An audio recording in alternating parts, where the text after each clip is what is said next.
Welcome, welcome, welcome, Atlanta Falcon fans. Welcome to everyone across all platforms.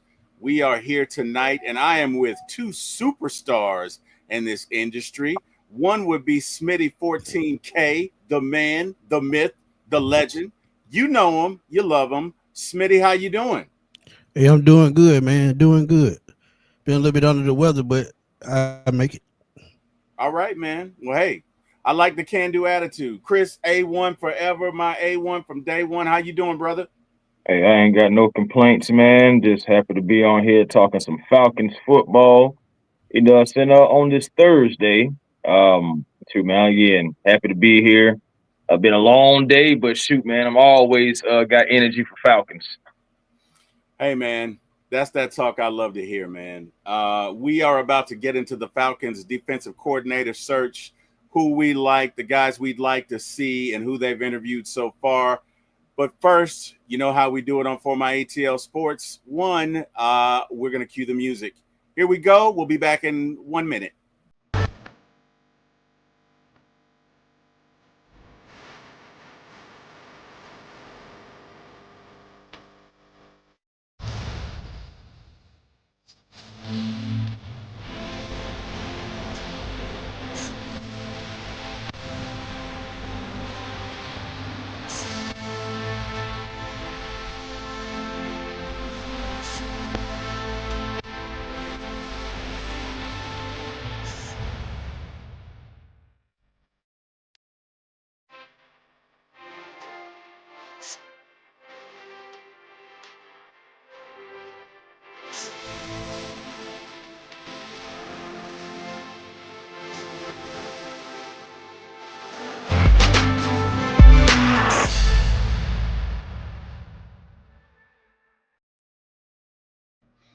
All right, gentlemen. Welcome back. We are here to talk about the Falcons' search for a defensive coordinator.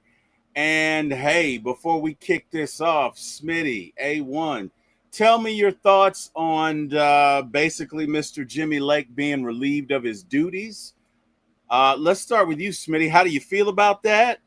Do you feel it was time? Give me your thoughts. Yeah, I feel like it was time, man. Honestly, the writing was on the wall with the last two games, because the four-game stretch before the last two games, where the Falcons had nearly 20 sacks, you can tell that Jerry Gray and Raheem Morris put their hand a little bit more on this defense, and it started producing. And as soon as they turned the reins back over to Jimmy Lake the last two games, and things they just changed right back up. As to we can't get to the quarterback, no pressure, and we give up a lot of points. So those last two games really just told a story that put us out of the playoff race. And we gonna say somebody had to be the scapegoat, but at the same time, we knew it was a mistake to hire a first year guy with a lot of veterans anyway. So they were just right there wrong when they did it. So it wasn't no surprise, but he did get a chance to wet his foot in the coaching game in the NFL. So he did get something out of it, but it wasn't a surprise. So, A1, how you feel about it? oh shoot, man, you already know. We was talking about it beforehand on different shows. I said me, you, I saying one time for the fan. Shout out to everybody over there as well. But we were big low is all of us. We was talking about it, and I was feeling like if any change was going to be made, it was going to be those who needed to be fired, y'all. And that the ones who I felt like was Jimmy Lake. Some people can say, Raheem Morris. I'm not saying he didn't have fireable offenses, but I didn't think it was going to be Raheem. I feel like if there was going to be any kind of turnover, it was going to happen on the defensive side of the ball, which it did. Jimmy Lake and Jay Rogers was let go. A lot of people didn't even know who our defensive line coach was, to be honest with you. A lot of people were like, "Who's Jay Rogers?" When he got fired, people was wondering who was Jay Rogers. So that's crazy work right there. But people forgot he was even here. So you had Jay Rogers, you had Jimmy Lake. You made changes on the defensive side of the ball. It had to be done. Nobody likes anybody getting fired, but at the same time, guys, it had to be done. First year play caller, it just didn't work out. It shouldn't have been done, but it just didn't work out. So now we have an opportunity to go get some experience on that defense. Some guys that can probably scheme up some guys being in the right places at the right time. We don't have to see, hopefully, guys like a Matthew Judon, who was brought here to get after the quarterback, running away from the quarterback instead. So, it was just so many ups and downs. And I honestly feel like our defensive personnel guys regressed under his defense. So, and honestly, it may cost some guys an opportunity to be in Atlanta just from their production standpoint. All righty. And joining the show, we have Miss Carrie from What's One Time good, for the Kerry? Fan. Hey, Miss Carrie, how you doing? Hey, I'm doing good. How are you? Doing well. Doing very Oh, yeah. well. Welcome to the show. Welcome, Thank you. welcome. And I just had to join. I can't stay for real long, but I had to join and say hey to you guys and also hey to Smitty because feel like I haven't caught him in a while. So I just want to say hey. I hope you're doing well, my friend. Hmm. Yeah. About to say Smitty. I don't know if he in the background doing something. Probably back to eating some chicken wings, knowing him. One thing about Smitty, he gonna sneak off and get them chicken wings. Hey, Miss Carey, how you doing? I've been a little bit under the weather, but No but problem. I'm still hanging on, man. I'm still around. I'm Oh, glad to hear it. Oh yeah, man. But yeah, so well, like I said, man, we was all talking about it, and I'm just glad it happened. And it's so funny that Carrie is here now because I know she was one of the people that was really like crossing those fingers and holding the faith, more than a lot of us. Um, Jeez. like Hey, for real. Miss Carey holding the door for him to walk out of if you didn't see it. Yeah, Oh wow. yeah, You're yeah. not. Probably You're not wrong. You're flew, not flew, wrong. flew up here and packed his bags and got him right on out of here. oh wow. Oh wow. Promoted him to customer, huh? Yep. Hey man, we got to You know, got to sometimes get you you got out to of here. do that. If Dixon Way was available, he probably would have rode him off on a unicycle. Probably would have, man. Probably would have. No doubt about it. Guys, we got to do some housekeeping. John Higgins the third says, What's afternoon, good, man? guys. Smooth Smitty, Chris A1, and my man who name I don't know. How are you all doing? We are doing well. Hey, I'll be nobody. Look, I'll be Hey, nobody you got special, especially on gotta on tell this him what your channel. name is, man. Hey man, I am T Will from One Time for the Fan, also from For My ATL Sports One, and let me drop my card here. So look it, if you don't know me, get to know me. Please like, share, and subscribe to the number 4 my ATL Sports One. Again, the number 4 my ATL Sports One on YouTube. Hey, check me out. I'm on a few shows, wouldn't you say, Chris? Would you say I'm on a few Yeah, shows? you're in a few shows now, man. You getting in I'm on a rotation. few shows, I get around. I do Falcons, I do Braves, I do Hawks. But hey, check me out. Check out your boy. And that way I can continue to bring hopefully good content. But hey guys, we're not here to talk about me. We're here to talk about these Falcons. Look at Kerry. Hmm. I know you don't have a lot of time. Talk to us about who you like for defensive coordinator and maybe who would not be your ideal candidate. Okay. Who I like is Steve Wilkes. Hmm. That's probably number one. But honestly, there's a lot of good candidates out there. I'm really happy that this came at a time when there are some names out there. It's not like Slim Pickens where we only have to settle for a Jeff Ulbrich, like uh, um respectfully, yeah, like I said last night on One Time for the Fan, I don't want to go back to the X. Why settle for the X when you can, maybe get something new? And I would like some new, fresh ideas, new perspective, and I think that's what this Falcons defense needs. So I would love a Steve Wilkes or a Wink Martindale. But honestly, I'm not against Lou either. Really, honestly, some people have commented under my post and said, because I was like, what do you think of Jeff Ulbrich? I'm not really a fan. And I got multiple comments saying, like, still better than Jimmy Lake. And I'm like thinking in my head, well, yeah. Yeah, of I didn't, course. I didn't even Well, reply because I didn't want Mhm. to be so disrespectful, but I'm thinking, well, I mean, is that the standard? I mean, but yeah, like I mean, no, I Just didn't gotta mean be it better than Jimmy. disrespectfully. Anything's gonna be better. Not to be sounding rude, but honestly, like it was pretty bad. And a lot of these, all these guys have, experience in the NFL as a DC already. So anything is any which way I feel we go is up from here, honestly. So I'm really looking forward to it. Hmm. Where do we go from here? Well, I didn't even realize that Smitty that had don't popped out. I guess he dropped out. Yeah, he Yeah, should be. yeah, he probably dropped. Trying to get this camera together here. My goodness. But for me, man, I look at it. I have a question for you guys. Honestly, What you as got? far as but now, we've interviewed four guys. Of course, you know what I'm saying, lose. I think Steve Wilkes is supposed to come next week, correct? Yes, that's correct. Next Okay, week, so everybody else so is next, done. yeah, so everyone else has been done. Is there anybody out of this group of four who is necessarily a lock for you guys? Because I feel like we can find some asterisks about each and every candidate Right. if you look deep enough Right. and close enough. Yeah. So with everything, so everybody has had ups and downs, hit or misses. Who is necessarily like the lock for you guys though, if anybody?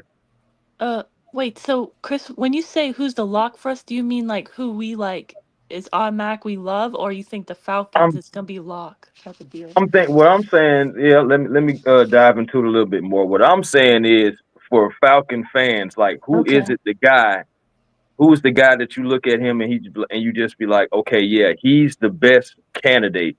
He is the lock. Like he is the one that's going to take our defense to the next level. Like who is that guy for you guys? I know we said about the people that we like. I know you Okay. said you like Steve Wilkes and everything like that, but is Steve Wilkes the lock for you, Kerry? Okay. You want me to go first? Well, Hey, gosh. ladies first. Do you For think? me, I appreciate that. Ladies first. I feel I see some solace in the comments. To be honest, we haven't interviewed him yet. Not saying it won't happen, but Mhm. yeah, he would be a great candidate. But for me, I just feel like he's just almost like out of sight, out of mind for me because I feel like he most likely will get a head coach nod. He's most likely. I feel like he's almost not attainable, if that makes sense. So I'm trying not to Mhm. even think about that, at least until we get an interview confirmed. But Yeah. all that to say, I feel like a lock for me would be Wink Martindale. Mhm. Um, Maybe you guys can, n- give me some more knowledge on what his downfalls are. I do know he's very blitz heavy. That's what he's known for, which we have an issue getting to the quarterback in case anyone didn't know. So I feel like, hey, like that's great. Mhm. I feel like out of all these candidates, he has the most experience, both, um, in the college ranks and the pros and the NFL, multiple teams. And, he's been if I remember right, he's been the DC the longest as well. Well, I guess Yeah. There's Lou, who's been with the Bengals. So he's been with the Bengals a long time before he got fired. So, Well, and I just, for sorry, go Wink ahead. Martindale, Karen, Yeah. as far as like he's the guy that has like out of these four guys, I think like the most experience. And then you got to remember he came Yeah. from the Ravens. He was the linebackers coach. This is the reason why I'll take Wink Martindale over Jeff Ulbrich any day. For Okay. one thing, Jeff specializes in linebackers, right? But Wink Martindale was a linebackers coach for 5 years with the Baltimore Ravens before he became their defensive coordinator. So, I mean, Whoa. he has Okay. experience in that. And also, Wink Martindale, if people remember, our quarterback now, Mr. Michael Penix Jr., had to play against Wink Martindale's defense in the national championship game against Michigan. That's a And good we all point. and we all know how that ended up. That's a good So point. so my thing is, if you do go get a Wink Martindale, someone who does have an aggressive approach on the defense, someone who does feature a lot of man coverage, Oh yeah, that's what we you, need as well. That's another thing. man, man coverage.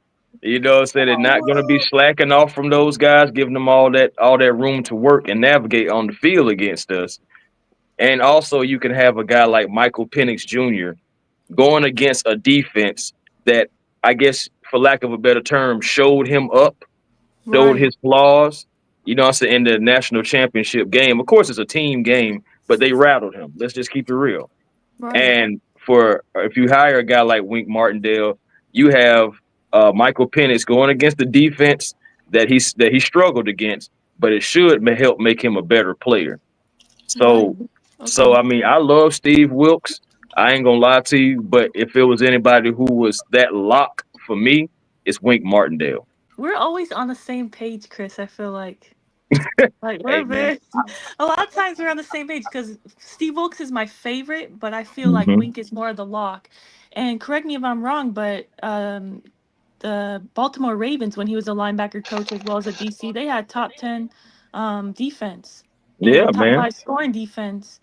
And not just that, but I was looking at his resume and it's just extensive, you know. He has like over 20 years of experience. I really do appreciate that. And how you were mentioning the man coverage thing, I think that's one thing that the Falcons need. And, you know, talking about downfalls of like what you don't like about a certain, you know, candidate, that's one thing I don't like about Lou because it seems as if the Bengals run a lot of zone coverage Hmm. and bend don't break defense, and that's exactly what I don't really care for, and I feel like we were already dealing with. So that's one downfall I don't like about Lou personally. I ain't gonna lie to you. I don't want to hear the term "bend but don't break" for the rest of my days on this planet. I'm just, I hear you. I'm I hear talking about for real. Hey I guys, hear I'll tell you this though too, and maybe Smitty can chime in on this as well. I know one thing that we have noticed outside of the experience thing, and you outside of the experience thing, and you probably can say, all right, maybe old brick would probably be like the only exception to this. But if you notice, outside of just going for guys with experience now, we're going for guys who either one have a Super Bowl ring or two been to a Super Bowl. If you I notice agree with that, that. yeah, just with our four candidates. Go ahead, Smith. Yeah, I'm like Kerry. I'm looking for experience, and that's why I like Wink Martindale also. Because Chris, if you remember, when we were doing the coaching search, Mike McDonald was my top guy because I'm Hmm. looking at what he did in Baltimore as a coach, and Hmm. then what the type of culture that he brings. And we always talk about culture in sports. I think Wink Martindale, he could be that guy that bring that Baltimore culture to Atlanta. And also with Steve Wilkes, he's been a defensive coordinator for 20 years now in the NFL. So experience is something that we definitely need. And if you get one of those guys, you got to bring in the right players to implement what they're trying to do. And I think the Falcons can do that because they'll have cap space to do it. So bringing in one of those veterans, man, is absolutely, absolutely the right move. Hmm. Hi, yeah. John. Oh, Sorry, I was just saying yeah. hi. That's I okay. saw That's this. okay. How you doing, John? John Higgins. So here's my question, right? 1 second. I Oh no, go ahead. Y'all go ahead. You good? You good? Yeah, Yeah. yeah, I'm Um. good. I'm good. All right. Who do you guys think would be the best as far as marrying the personnel and the X's and O's together, right? So, in other words, making sure that your scheme or system fits your players and what they do best. I felt like last year we struggled because, quite candidly, we were trying to run a 3-4 and we didn't have that big, ugly hog in the middle. And if you're going to run an effective 3-4, you need that hog in the middle. You need that big old dude that clogs up 2 blocks, that frees linebackers and other defensive linemen around them, and we just didn't have that. And it looked like when we switched to the 4-3 for that 4 game stretch that we maximized our resources. So, in the spirit of that, Chris, Smitty, Carey, give me your thoughts on who would be the guy most likely to marry the scheme to the personnel. And we can start with Chris. Let's see. My bad. I was looking at something. Okay. Mm, See that now that's tough because you remember we had Steve Wilkes looking at the defense last year, and he already kind of was getting an up and close look at the personnel. Um, but man, oh, that's tough, man, because I still want to go with Wink Martindale. Like I still want to, just because I feel like he's seen the most. He has the most experience. I just really feel like it can be Wink, man. Like I don't know what it is. You know what I'm saying? Like I don't know if it's the name Wink or what is it, what is it, but I just feel like even though, like I said, as much as I like Steve and as much as, and I have an interest in Lou, just because I feel like he's a mystery, it's just for me, man, like, again, going back to somebody with experience, somebody who likes to get after the quarterback, somebody who can teach toughness, something that I think that we all need is just the guy that just looks like, who just like he's ready to say, get off my lawn. And that's Wink Martindale. Yeah, that's Wink Like, get off Martindale my for me, man. lawn.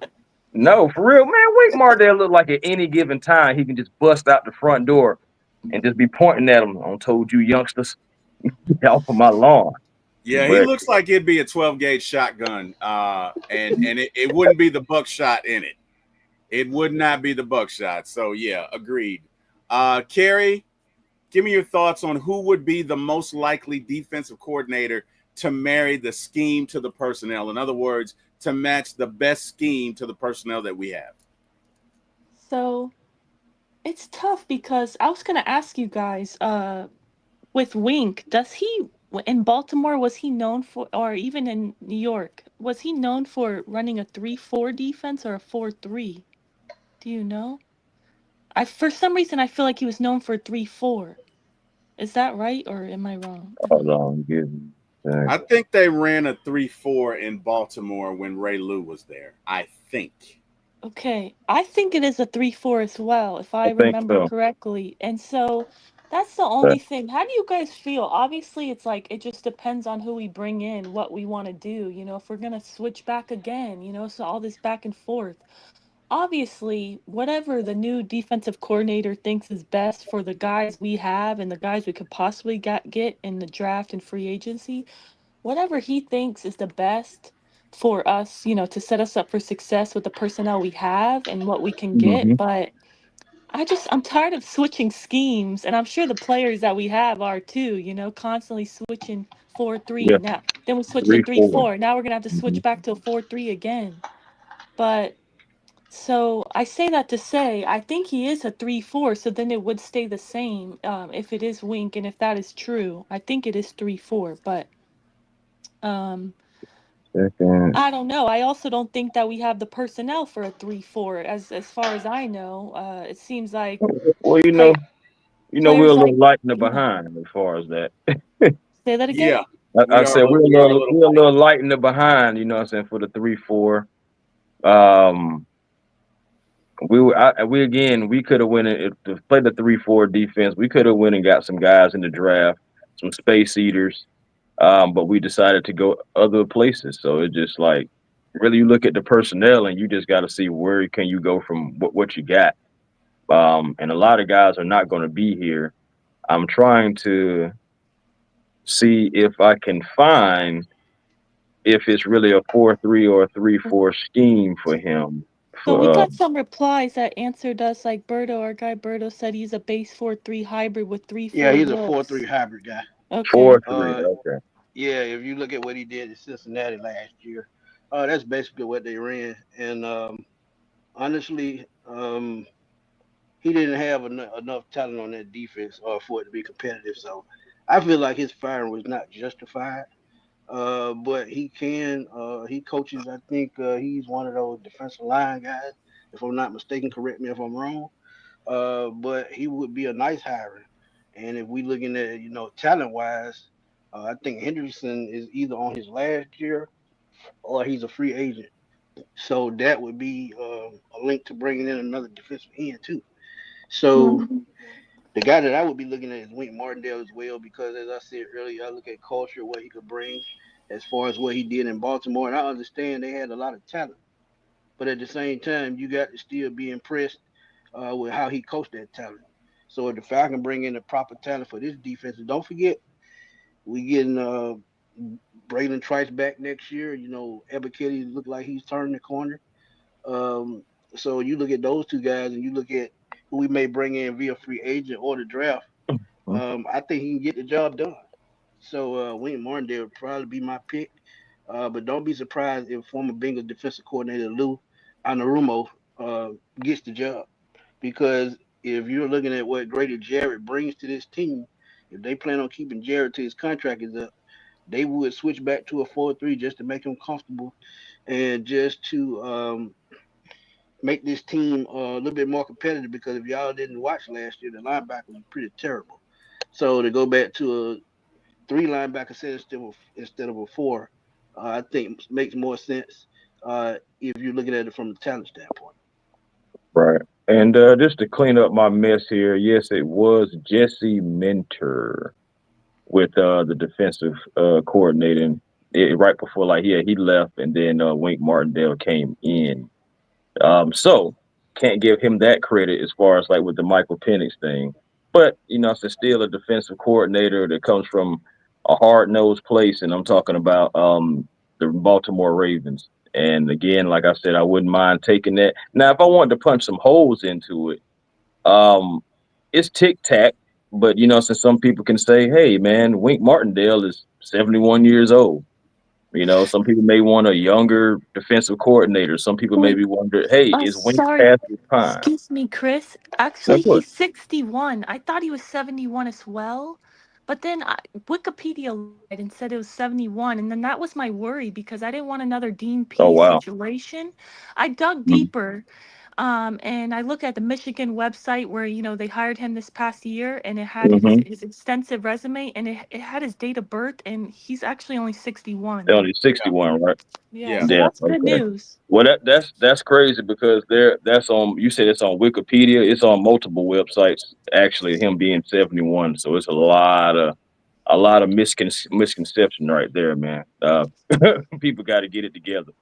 But yeah, man. So yeah, he is. But I'm seeing right here on that same site that you're saying, Whitendale is 61 years old, and with that That's being good, said, I mean, I feel like that puts him kind of like in the same category with everyone else. What Steve Wilkes is like 55 Yeah. or 56 or I, something like that. right. Lou I think Amarillo he's is around in that 59. area too.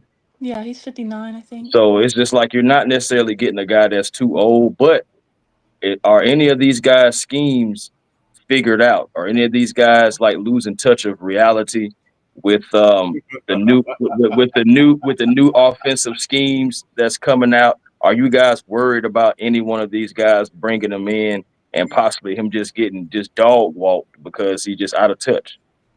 Hmm. Um, I wouldn't say out of touch. And that's probably why they went the young route with Jimmy Lake because they feel like he probably could bring a new wrinkle. But one thing about the game that never changed is fundamentals. And as long as these coaches can teach fundamentals, I think they'll be fine. It's just about the talent that you can put on the field. As I said with Baltimore, he had hella talent in Baltimore. I think any defensive coordinator could have coached that defense.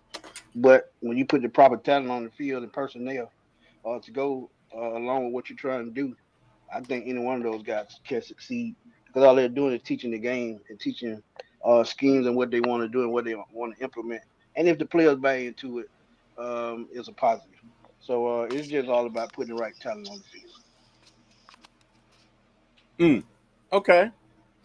All right. So we talked about Wink. I think Lou was interviewed earlier today or at some point. What do we think about Lou Honoramo, guys, or Honoramu, or Big Lou, as I I don't call him? know. 'Cause I can't pronounce his last name, so I'll call him Big Lou.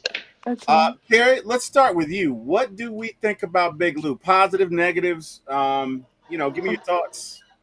Okay. My positives. So I got Bengals family friends that are Bengals fans, and of course I spoke to them to see what they thought. They thought it would be a great hire for us. Um, you know he he is known for his like defensive scheme being really creative genius, and the only problem that they told me they had with him this past season is that when players were playing kind of bad, like the veteran players and secondary or linebackers, they waited too long to maybe bench them and put in the young guys, which so and then the young guys came in and they were balling out. So but I agree with what Smitty said. They have lacked talent. They lost players like Jesse Bates in free agency. They lost DJ Reader. and the interior D line. They don't replace the talent. Those were arguably their two best defensive players. And then after the Super Bowl, they don't replace. They lose both of them because they're known to be a cheap franchise. They don't pay them, and then they don't replace them. So it's a tough situation. They You cheap. know, they're cheap. They're known to be Cheap. cheap. I mean, look at Jamar Chase. They waited to pay Jamar Chase last off season when they were in discussions. They couldn't reach an agreement, and now they're gonna have to back up the Brinks truck because he's I'm now the trying to Triple tell you, Crown winner. you So big dummy. I mean, no, I'm so, joking. I'm joking though. But seriously though, man, you had the opportunity, and now you're gonna have to give Jamar more money. right, right. Right. So Congratulations. right, exactly, and they're known for that. So for me, I do like Lou. I think he would be a good hire. He's definitely not at the top of my list, but I do think it would be an upgrade, obviously.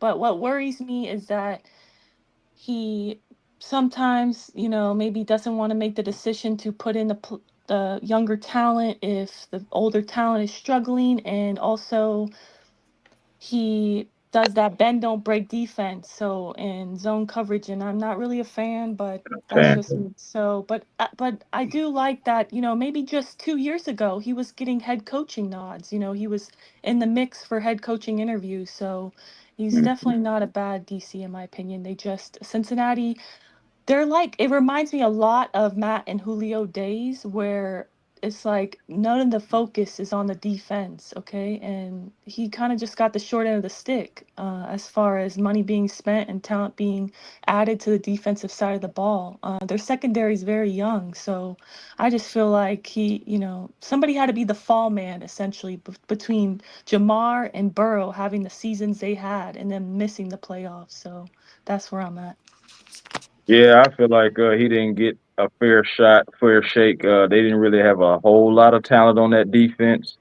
Trey Hendrickson has been their lone soldier out there as far as getting to the pass rush, and he's man, he's just a game wrecker. I absolutely am a big fan of Trey Hendrickson, and that's one thing that I do think about. I do think about that as well, as far as like, well, if you do bring him in, is there any kind of way that he can call up Trey and be like, hey, come on down here to Atlanta with me? Because I would love to have a guy like that in our defense for sure. Another Amen. thing about Lou, another thing about Lou too is, of course, he has that relationship. Kerry has already mentioned it. I know you guys mentioned it last night on One Time for the Fan. Is like the relationship he has with like Jesse Bates. Right, Jesse Bates calls Amarillo the Italian mad scientist. right. So that was another thing that he did. He had had a family oriented type of defense, so everybody played for one another. Of course, saying again, and I mean he's 4-3 too. I mean he's a 4-3 as well. As far as like early downs, like he likes those 4-3 fronts. And that's another thing as well. You can think about, you'll be changing the scheme, of course, but you'll have that defensive mind. You'll have somebody who's familiar with Jesse Bates. I just don't want the Falcons to necessarily just fall into, oh, well, saying he coached Jesse Bates. He must be going to be all right when he come down here. I don't want it to necessarily feel like that. I want the Falcons to Um, do their full due diligence and make the best possible choice that they can, because starting with this hire right here, this is the type of hire that's is going to get people extensions or it's going to get people fired. So right. you got to. I'm just saying. So you got to do your due diligence. We can't have just some kind of some just some bozo coming in here with a name and not making our defense better. Because at the end of the day, I'm sorry, no matter if it's Lou Amarillo, Jeff Ulbrich, Steve Wilkes, or somebody else that we haven't even interviewed yet. Right. Because there's still the possibility that you may get another interview. I like Jim Swartz, but that's a whole different conversation. I like him too. Yeah, yeah, I We're like talking Swartz. about blitz heavy. He likes the blitz. He Yeah, loves blitz. but it's not a guarantee that we're going to be able to get him, and it's also not a guarantee that, like, I don't want the Falcons to necessarily miss out on a candidate because they're trying to wait on a candidate and Right. miss out on a good candidate too. So it's just like, regardless, Falcons, do your due diligence. This is that time. right here. You got to get this defense right because we see what we can be on offense. We just want a complete team now. We have to put together a complete team. Starts with this defensive coordinator hiring. Like again, either somebody's going to get an extension or somebody's getting fired. Right.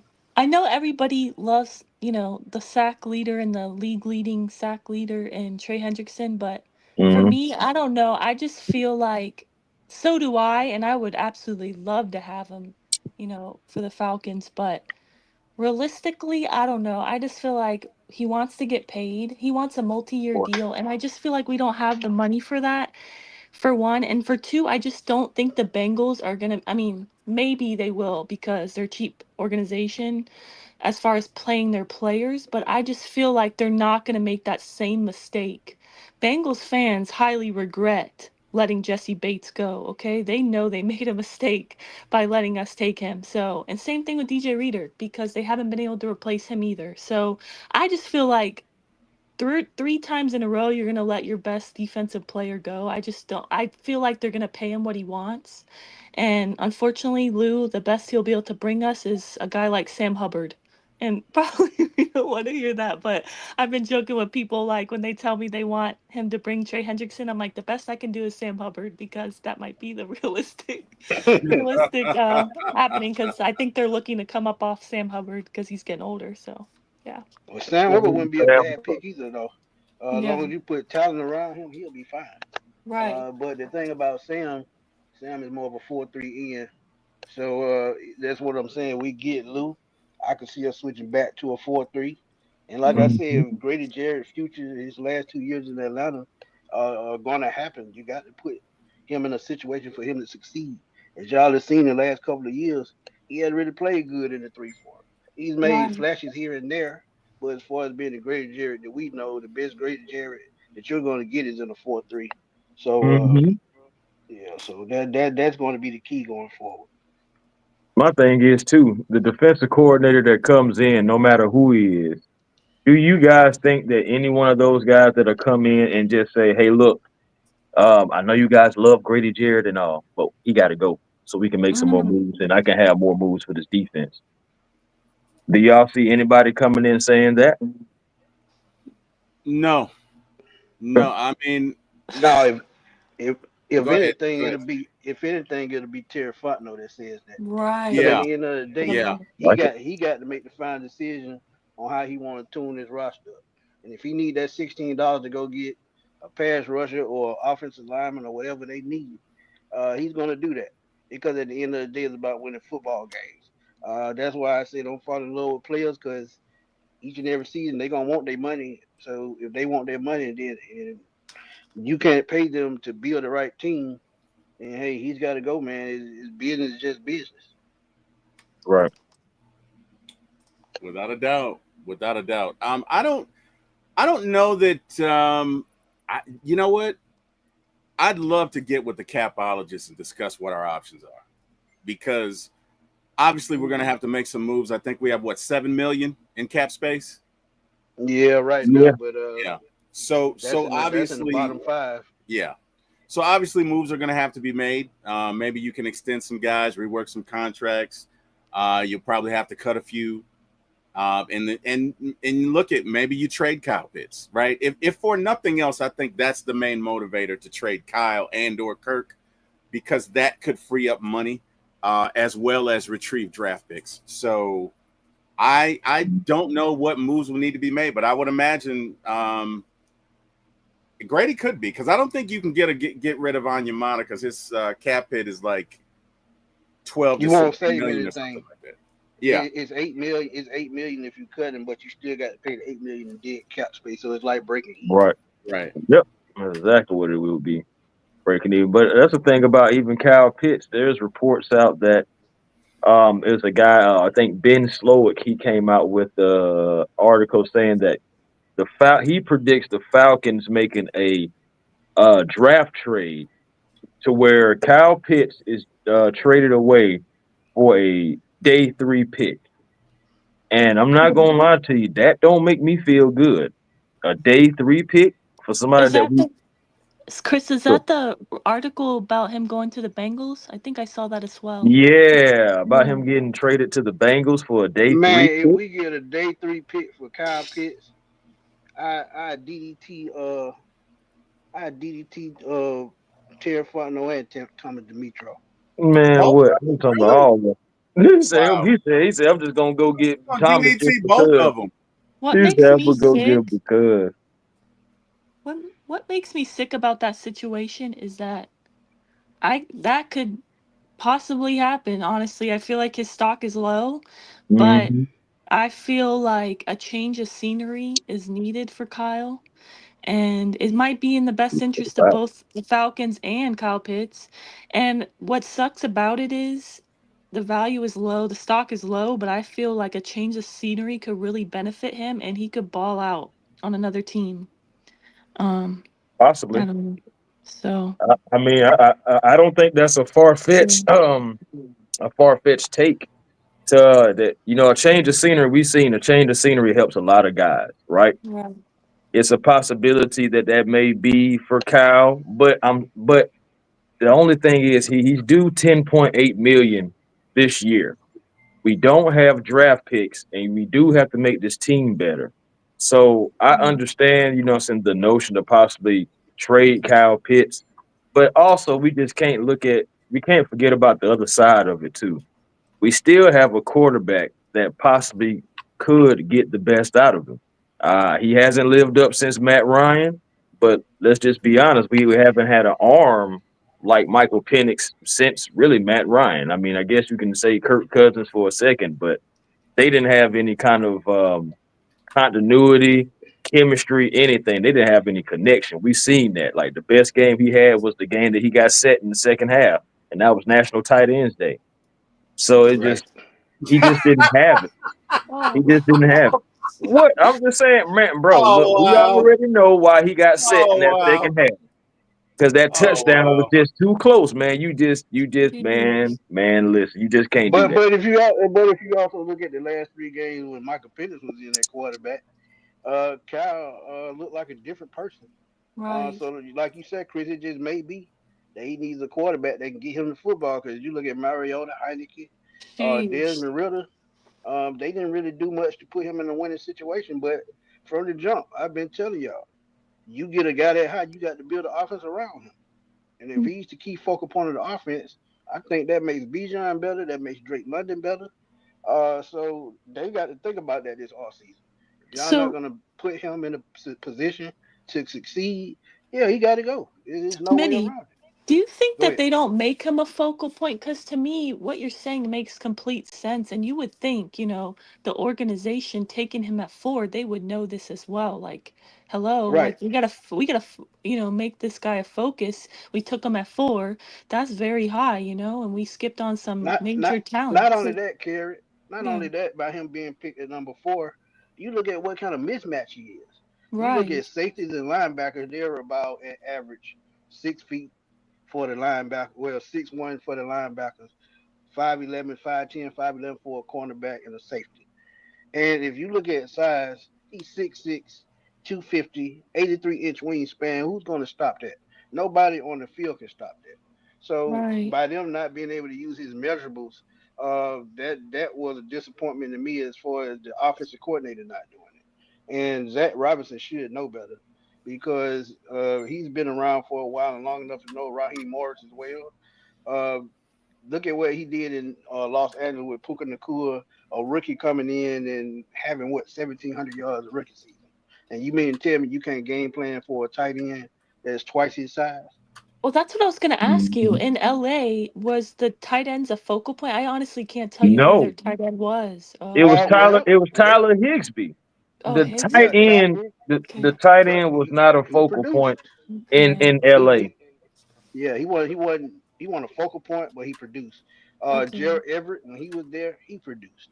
okay. So it's just all about getting the tight end into the playbook just a little bit more, and I don't think they did that with Kyle Pitts. And we all know Kyle Pitts can't block. He can't even slap Right. nobody on the shoulder and tell him to turn around. Which is Come on crazy now. because he's such a mismatch and he's so big. I remember like one of the home games he happened to walk near me and I was like, "Oh my." It's just you see players on TV, Oh or man. on the field, but up close Hey, is I like, saw him at training wow. camp. Yeah, I was Hmm. standing in front of him at training he's camp. a I had to big look up. guy. Yeah, I mean he's 6'6". I mean that's another reason why we trip so much about how he's not being used. You know, so he's got the size. I mean, he's got the height. Like, what the heck is going on? Why we can't get him the ball? Now I know he's not the best route runner. I ain't never said that. Right. It's only honestly about like three or four routes that he really is good at. Of course, we know that corner route. That's number one. But it's only certain routes that he can run. Yeah, he So killed that wheel route too. yeah, Yeah, he yeah, killed yeah, that wheel. yeah. So that's what I'm saying. Like it's just certain things that he's good at. You can put him in one-on-one situations, but it's like how much do you trust him? Like, do the That's coach? That's the coaching staff. Do the coaching Well, staff trust him to be in those situations? that's a great point, Chris. But think about it. He's got to work on fundamentals on the field as well because we talked about it. When you look at guys like Rob Gronkowski, Tony Gonzalez, some of the best tight ends of all time, Hmm. um, you got to learn to use your body to block off defenders. You got to learn to Right. be physical at the line of scrimmage and find holes in the zone. And that's just something that he can't do well. Now, what he does do well is like a wide receiver. He can catch the football in stride and make plays. But as far as just sitting down in the zone, he's just not good at that. So it's just some things he's got to work on as well. Yeah. what happened. It seemed like I mean, maybe it was the fall off was when Kirk fell off, but I feel like we were kind of featuring him, you know, on these like deeper passes, kind of like the Mooney, when we would throw the deep passes with Kirk. But I feel like we were, Mhm. featuring him some because how many he had, what, 600 yards, 4 touchdowns this season? I could be wrong, but I It's feel like somewhere he in that was being range. used, but then it kind of fell off, and then Kyle Pitts kind of his usage went completely down. I don't know what happened if that had to do with Kirk or what, but I think he pissed Yeah, off. but I think he yeah. pissed off probably Zach Robinson and Kirk. Because here's the thing, right? Mhm. 70% of your throws that you make in the NFL, you don't see what happens, right? Because you're throwing it before the receiver makes his break. mhm. So if Mhm. you're a receiver or a tight end, I need you to be where you're supposed to be at the time you're supposed to be there. And if you can't do that, right? If it's 3rd and 7 and the hot says for you to run a go and you run a hitch or you run a curl and I throw it, which we've seen them that happen many times, then ultimately I'm going to get to the point I can't trust you, right? Because Right. again, most of these passes that you're going to throw, it's not like backyard football where you sit there and you're like, hey, T Will, I'm open. No, these are professionals. So if Yeah. you're running a 10-yard out, I am throwing it. I'm looking at the coverage. You're in cover two. The book on cover two is behind the cornerback in front of the safety. I got to trust that you're going to be exactly where I need you to be. And if you can't be there, The what's ball the may be going the other way. there you go. So I think that is and again, yes, sometimes Kyle is open, but if you're not consistent, right? If I can't trust you, Right. you get what I'm But saying? sometimes, I think but that's a part sometimes, of it. but Yeah. sometimes consistency also depends on how many catches, how many targets you get in a game. Because let's be real, he goes out there and plays probably what 40, 50 plays a game, and you only get look your way 3 times. That will make that person feel like, hey man, what am I here doing? I ain't got number 3 targets, and I know I'm And an I feel advantage like, on the football field. It right. just don't it doesn't add up. I feel like Smitty, you're Right. right. Like he does feel like that. You could tell looks defeated sometimes, and I feel like that's Right. only the reason why I said maybe the change of scenery. But But also guys, let's just keep it real though, y'all. mhm. Okay. On our jobs, right? On our job, whatever we possibly do to make money. If we're not getting the simple tasks or anything like that, are we gonna like stop, what I'm saying, working hard? Are we gonna like is that a part of basically my point is what I'm about to get to is work ethic. Yes. If you got work Yes. ethic, even if you are going out there 100 darn snaps and not getting one target at the end of the day, on when snap 1-on-1 goes out, guess what you're gonna be doing? Still hitting it 100 miles per hour, and you may end up Right. getting the ball. Right. That's just Right. work ethic. At the end Right. of the day, like some of these cats nowadays are just not used to real work ethic. Everything is not going to go your way. You're going to have days, weeks, months where sometimes things don't go your way. But the work ethic, the willingness to continue to go after, to continue to grind, that is, what I'm saying, builds what character is built off of, what integrity is built off of. So Mm-hmm. my thing is, if I do get one catch in the beginning, and then I don't see no more into the fourth quarter. And the fourth quarter, I'm still hitting my routes and I'm still hitting my angles and my cuts. But that's just me. I'm speaking about what I would do. You know Right. what I'm saying? Everybody is not me. Everybody is not a lot of people in the chat that go Right, to Chris, work, I was you gonna know what say I'm saying, you're and built everything. different. Yeah, I mean, I'm just Like saying, like, everybody is younger not guys me. aren't built like that. Everybody is not. I mean, shoot, I'm just saying, like, it's people that's Right, watching this stream like that right now that's built like what I'm saying. Like, they go out and right, they do their job. They go out and they handle right. their business.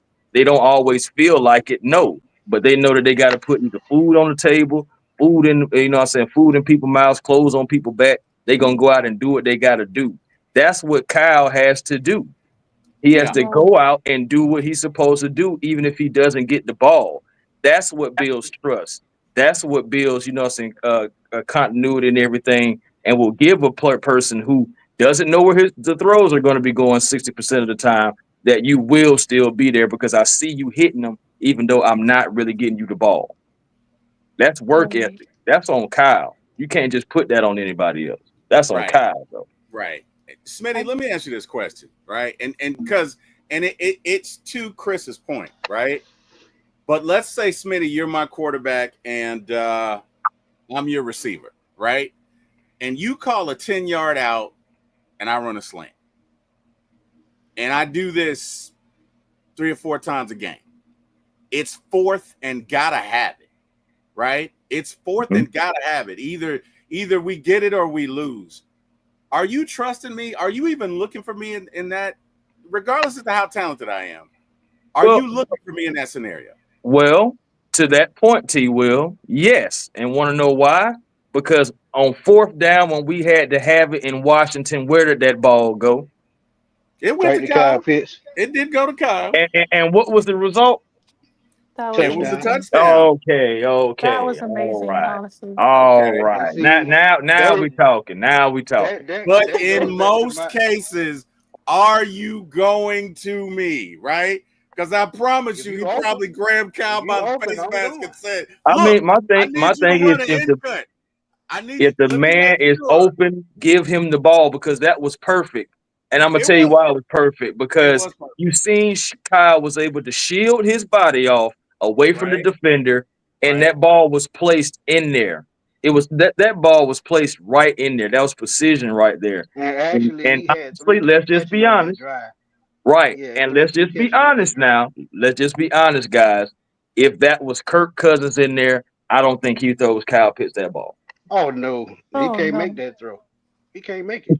That was an That amazing part throw. too, Tight but end I move, don't think yeah. even if he could make the throw, I don't think it was going to Kyle Pitts. I feel like it would have been like a fade or something to the pylon of the end zone with Drake London. They would probably try to go somewhere else. I don't think it would have went to Kyle Pitts. I really don't. So that's what I'm saying. Like I'm still optimistic about keeping Kyle Pitts because we have Michael Penix who can get him the football. I mean, that's my thing is you drafted him fourth overall. I think you owe it to yourself to exhaust every single option to try to get this man, um, to be in the upper echelons of tight ends like we expected him to be. Because it's just Right. like Agree. a And honestly, day three pick, that's a butt. Yeah, that's That's not a worth waste. it. yeah, Yeah, yeah. It's and not even honestly, worth Chris, it. I'm gonna keep it real with y'all. If we don't get nothing less than a second round pick for him, I'm not trading him nowhere. He gonna stay here, and Right. we gonna see what Michael Penix can do with him. Cause Okay. honestly, man, look, them not putting Kyle Pitts, getting Kyle Pitts into the end zone consistently at 6'6", that did him a disservice. When they're in the red zone, true enough, they got the running backs to run the ball in the end zone. But you have Drake London and Kyle Pitts as well. You have two 6'4" taller wide receivers that can out jump defensive backs. See, some of this has been the Falcons quarterback fault. By not trusting their receivers. Back shoulder fades, corner routes in the end zone. I mean, you got to use that height and that size some kind of way. So you got the game plan built in the red zone. And I think Zach Roberts can do that because he showed y'all he can do that. Like Chris said, like Kerry said, Kirk Cousins does not make that throw in Washington. Why? Because he No, doesn't have the arm strength to make that throw. no, he He's doesn't. So not doing it. yeah, so you got to look at it like Chris said. You just got to think about it deep because if you give him away for a third round pick, you simply saying I messed up.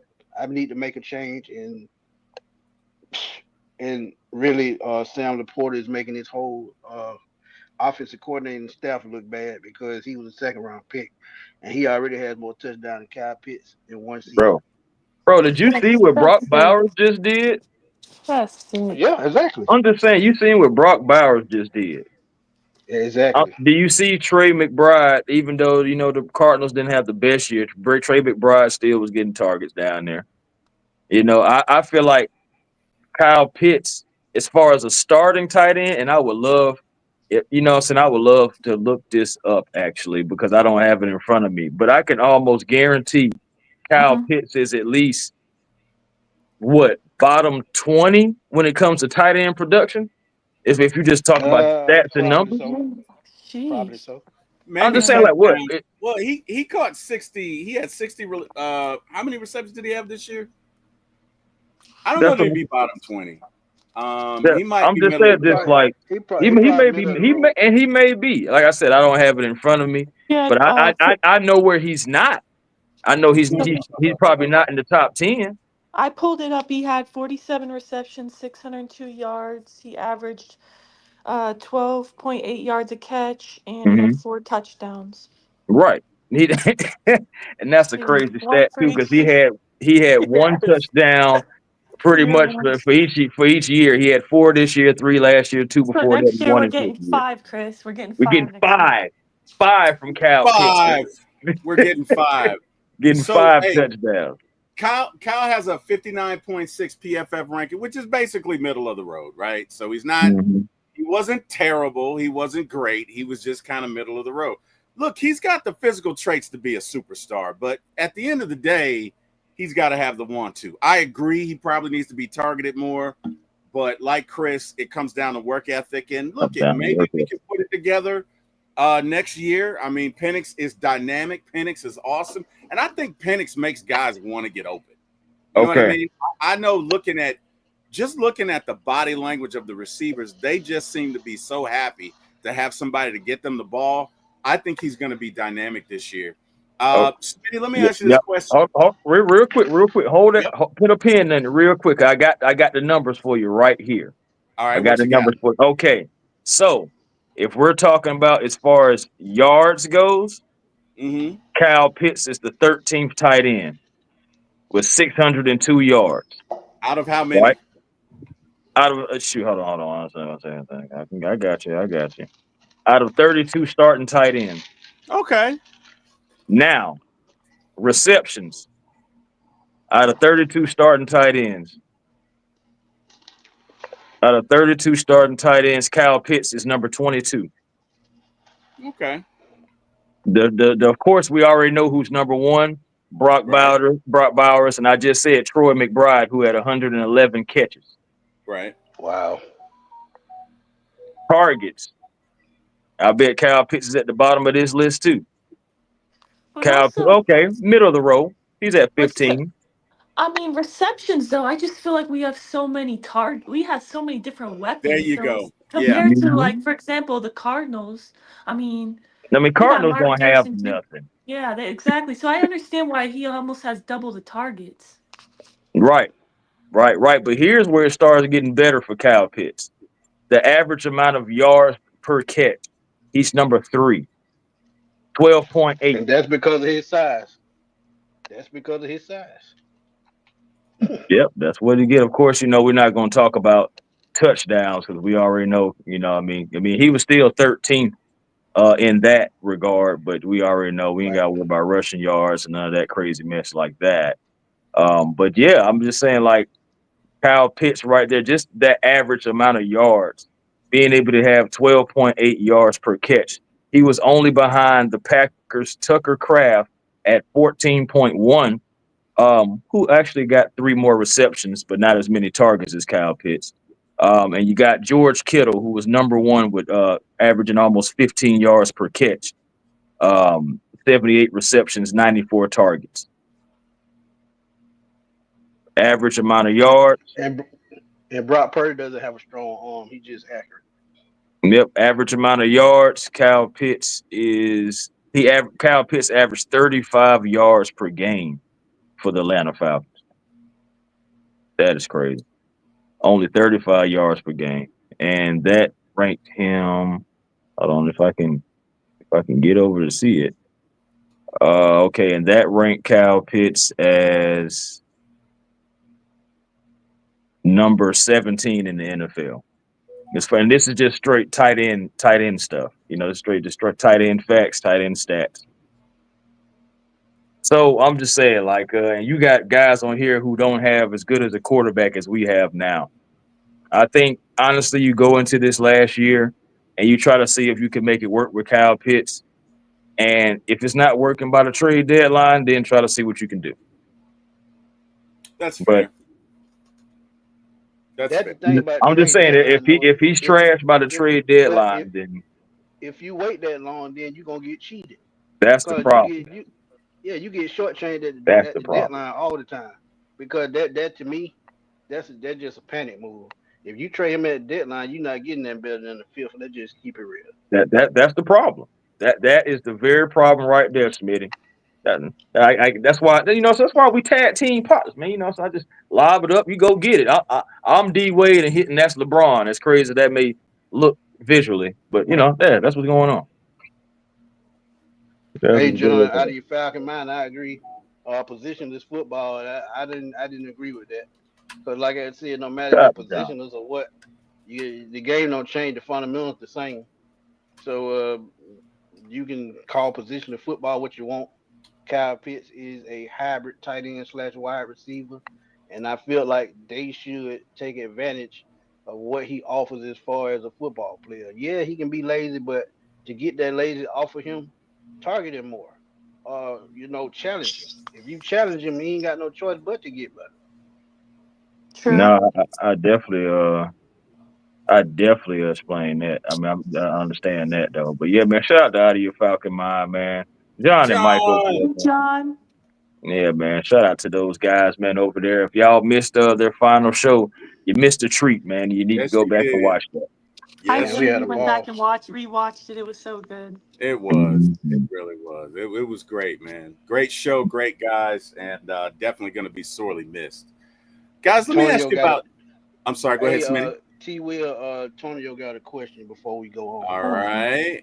Question right below for the panel. Mm-hmm.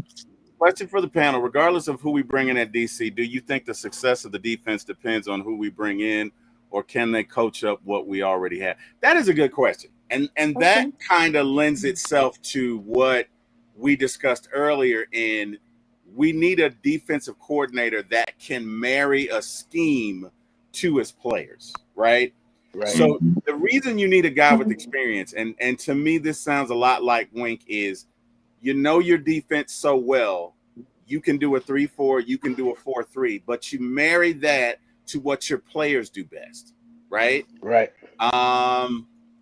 So it depends on the coach. It depends on the coach. If you get a good enough defensive coordinator, I would agree. Smitty, what do you say? I definitely agree, man. Honestly, you're gonna have to work with what they put on the field, and that's with any team. So what the Falcons have to do, they have to go out and get an edge rusher that's going to be sort of a game changer. They've got to make a splash at the defensive end position. No matter if it's a 4-3 or a 3-4, they've got to make a splash for one of these coaches to come in and make this defense at least a top 15 defense. Because with the offense that we put up this year, if we can get to being a top 15 defense or below that, I think this is easily a playoff team. So it's just all about what the coach can come in with the personnel that they put on the field. And this is also why I said if you're going to roll with Grady Jarrett to the end of his contract, switch back to a 4-3 where he's strong at. because you drafted Ruke Onyemata. He's a 4-3 in as well, so he can play either 3-4 or 4-3. So it's just all about personnel at the end of the day. Guys, I know times have changed. It's been a long time. A lot can happen in 10 years, so to speak, give or take. But I just remember the Falcons when we went to the Super Bowl, our defense was poor. It Yeah, was. So my yeah. thing is if we can get a top 15 defense with the potential offense that we have, I'm not going to say Super Bowl. I'm not going to jump off the mountain and go that far, but playoffs should be easy with a top 3 seed. Agreed. I agree with that wholeheartedly. Look, with what we've seen from this offense and just the potential that they have, it's possible that we can score 35 points a game. Now, with that being said, we did not face the best defenses in the NFL. That needs to be Right. said. But Yeah. also, we didn't have a full assortment of plays. Penix was in there for 3 games. I think with the full off season, with study, with preparation, I think this offense is going to be good. Miss Carey, I know you have to leave us. Can you tell everyone in the chat where they can find you and go ahead and give your shout outs? Yeah, shout out to you, T Will, Chris, Smitty, everybody in the chat for No doubt. supporting the show. I appreciate you guys. And I'm so Sure. happy to talk to you guys today about Falcons football. You can catch me tomorrow morning on One Time for the Fan, Breakfast with One Time for the Fan. And Huh. yeah, I'm on Twitter talking Falcons always, so you can find me on there as well. Thank you guys. Hey, Thanks, Carey. man. Thank you for Thanks for coming joining through. us. Bye, everybody. Bye. All See right. ya. See ya. All righty. So, guys, what do we think about Jeff Ulbricht? And Smitty, I'll throw it to you. I know my thoughts, but I'd love to hear your thoughts on him as a potential hire and just what you think he would bring and basically pros and cons. Go ahead, Smitty. Um, I'm not a fan of retread, and my boy Berto, we talked about this already, and Chris. Um, I would have to say no to Albrecht, and only reason why is because as I look at what he did when he was here, he had a pretty decent run with the Falcons. Hmm. But to me, he's just not one of those guys I think is going to change the culture of what we need. We need a fresh voice. We need somebody in here that's also a veteran, somebody that gives us a new voice with these players, somebody new that they can believe in. Because if you bring back Albrecht, some of these players were on the team, such as Grady Jarrett and some of these other guys were on the team when Albrecht was here. So you Hmm. really not changing up. You just retreading. And if you're going to retread, I would honestly go back to Ryan Nielsen and try to get him to come back. Why?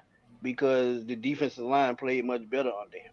So Yeah. I'm not gonna go all brick. If anything, I'm going Nielsen if I'm a retread. But honestly, I just think they need a new voice in the locker room as a defensive coordinator. That's just my thoughts. Don't do it. Uh, That's that's that's how I feel about Jeff Ulbrich. Don't do it. It's just my thing is like again, like and I don't like the retreads and all that stuff like that anyway. I've never been a fan of that stuff. At different positions, okay, but no, what I'm saying Ulbrich, what I'm saying it was nice when he was here. We already have done the retread in a way by going to get Raheem. No matter how you feel about the hire, whether you love it or hate it, we still went Mhm. and did that. So there's no point in going back, bringing back the band. This ain't DX. You know what I'm saying? There's no point in bringing back the band again like this NWO. No, this is football, y'all. Let's go ahead and get some continuity with the guys that we have. Okay, you want to keep Zach Robinson? Okay, keep Zach Robinson, but Zach Robinson has got to move forward the next year. But you have to have a defense to complement this offense. You have to have a guy that's going to come in here and play the guys who are showing up every Sunday, not just a name. I say like because we got guys that we did not see a whole lot of last year that I would have liked to see more of, just because things wasn't working with some of the veterans. So guys, regardless, we need competence at that defensive coordinator position, somebody that knows what he's doing, somebody that can make in game adjustments, in game scheme adjustments, all those things.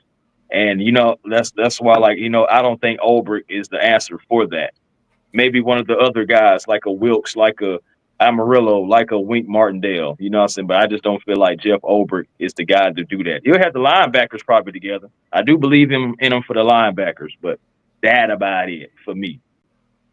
All right, ladies and gentlemen, we We have got a another historian in here. superstar. We got another superstar that's joining us tonight. Obviously, we have A1 and Smitty, and you guys are superstars in your own right. And look it, I'm just the role player along for the ride. But ladies and gentlemen, we got Mr. Ryan, the historian, who's probably forgotten more than some of us will ever know. Ryan, welcome to the Right. show.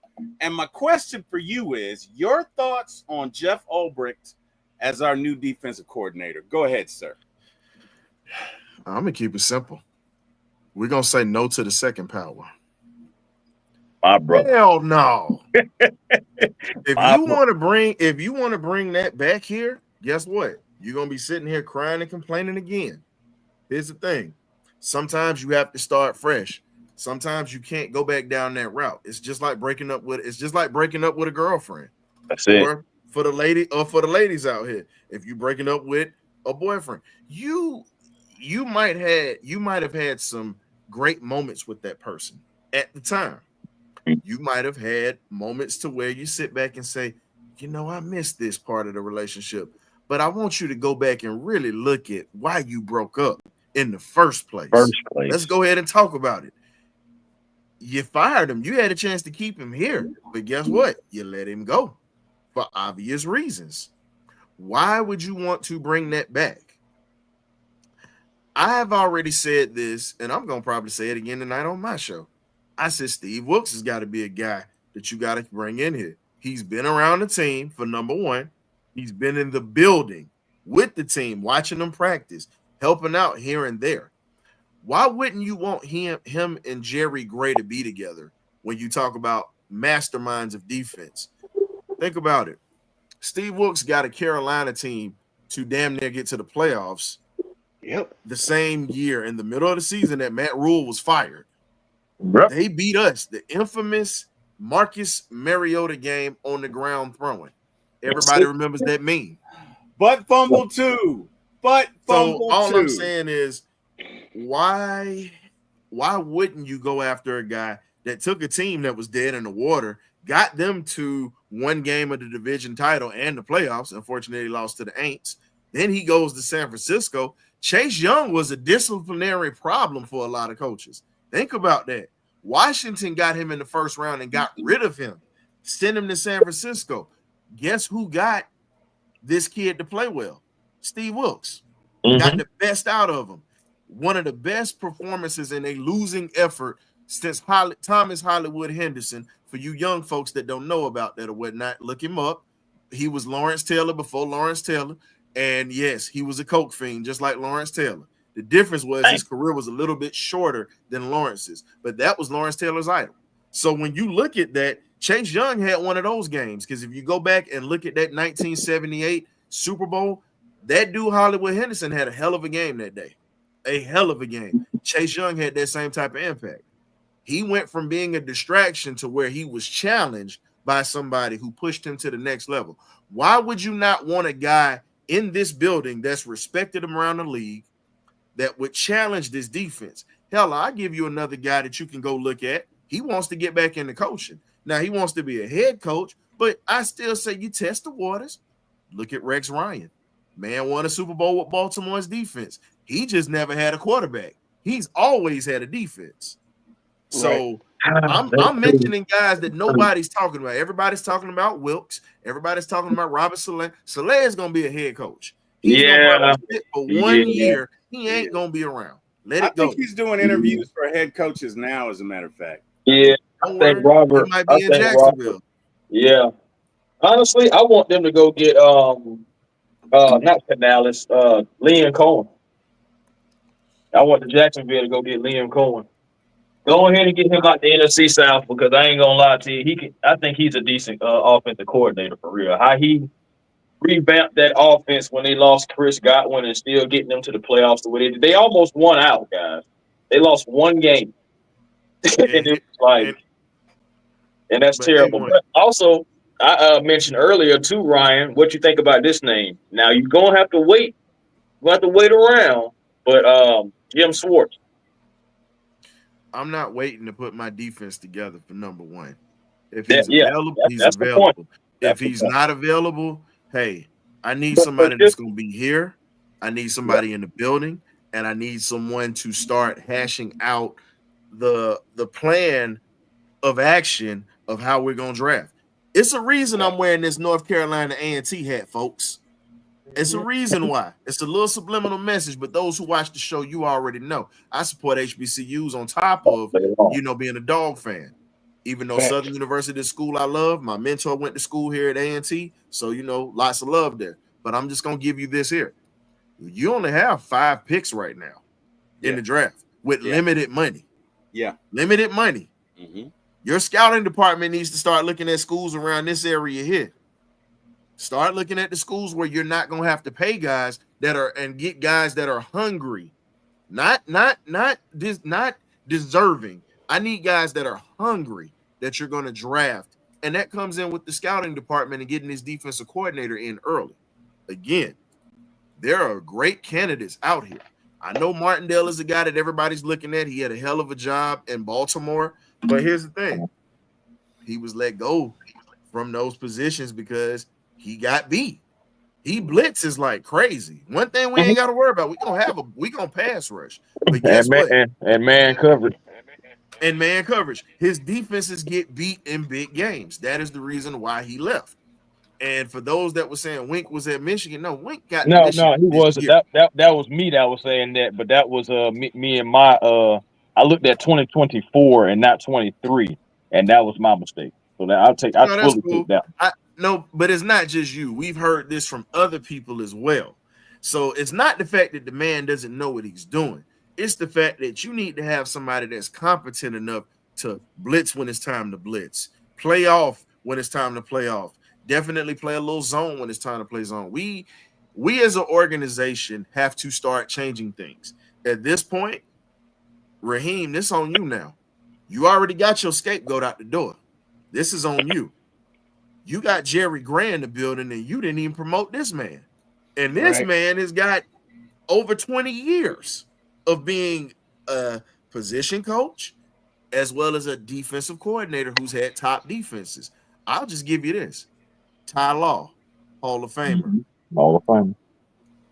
He had Pac-Man, a young Pac-Man Jones in Tennessee, who was balling before he got in all that trouble. Shout out to Westlake's own.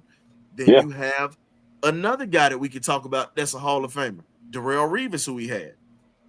Just saying. And then you look at that Green Bay defense. Yeah, they got beat by Philly last week, but he pretty much ran that defense with all those young guys. Don't forget, he was with Seattle at one point in time with that Legion of Boom. So, with everything that we have in Atlanta, the first thing is you got to draft the defensive tackle and let Grady's ass walk. I'm sorry. Grady, we appreciate what you do. I'm going to tell you, I'm going to do it just like, hey, I'm military, like some of my other partners out here. Shout out to all the vets. We're going to do you just like they do in the military. Hey, thank you, Grady Jarrett, for your X amount of years of service to the Atlanta Falcons organization. We are going to move on from this here. We hope that you have a great career elsewhere. We will recognize you a little bit later once your career is done. Boom. And then move on to the next. You had a chance to draft his replacement. No disrespect to Rook or Roro, but Rook is not Murphy. Rook is not Sweat. Hell, Rook is not even Newton. Newton showed out in the playoffs, and that was the guy that I was high on out of Illinois. So again, I like the Newton too. I like the Newton too. But to be fair, Rook was injured. When he was in, he was a difference maker, but he's not a true zero technique. That's the thing. If we're gonna run a 3-4, get your D coordinator, get your zero technique. That's got to be a first round pick. I'm sorry, that's got to be a first round pick, because if we can't control the trenches, we're never going to be able to win ball games. We're never going to be able to help these corners out and help these linebackers out if that position is not addressed. People don't realize whether it's a 3-4 or a 4-3, you've got to get one of these big old dump truck boys or whatnot, belly in a wheelbarrow, straight legs, no ankles, the meat fat on the back of his arm, like the lady at the church mixing the collard greens. It's just got to be that way. You said gotta bring them in. You said cankles? I said nankles.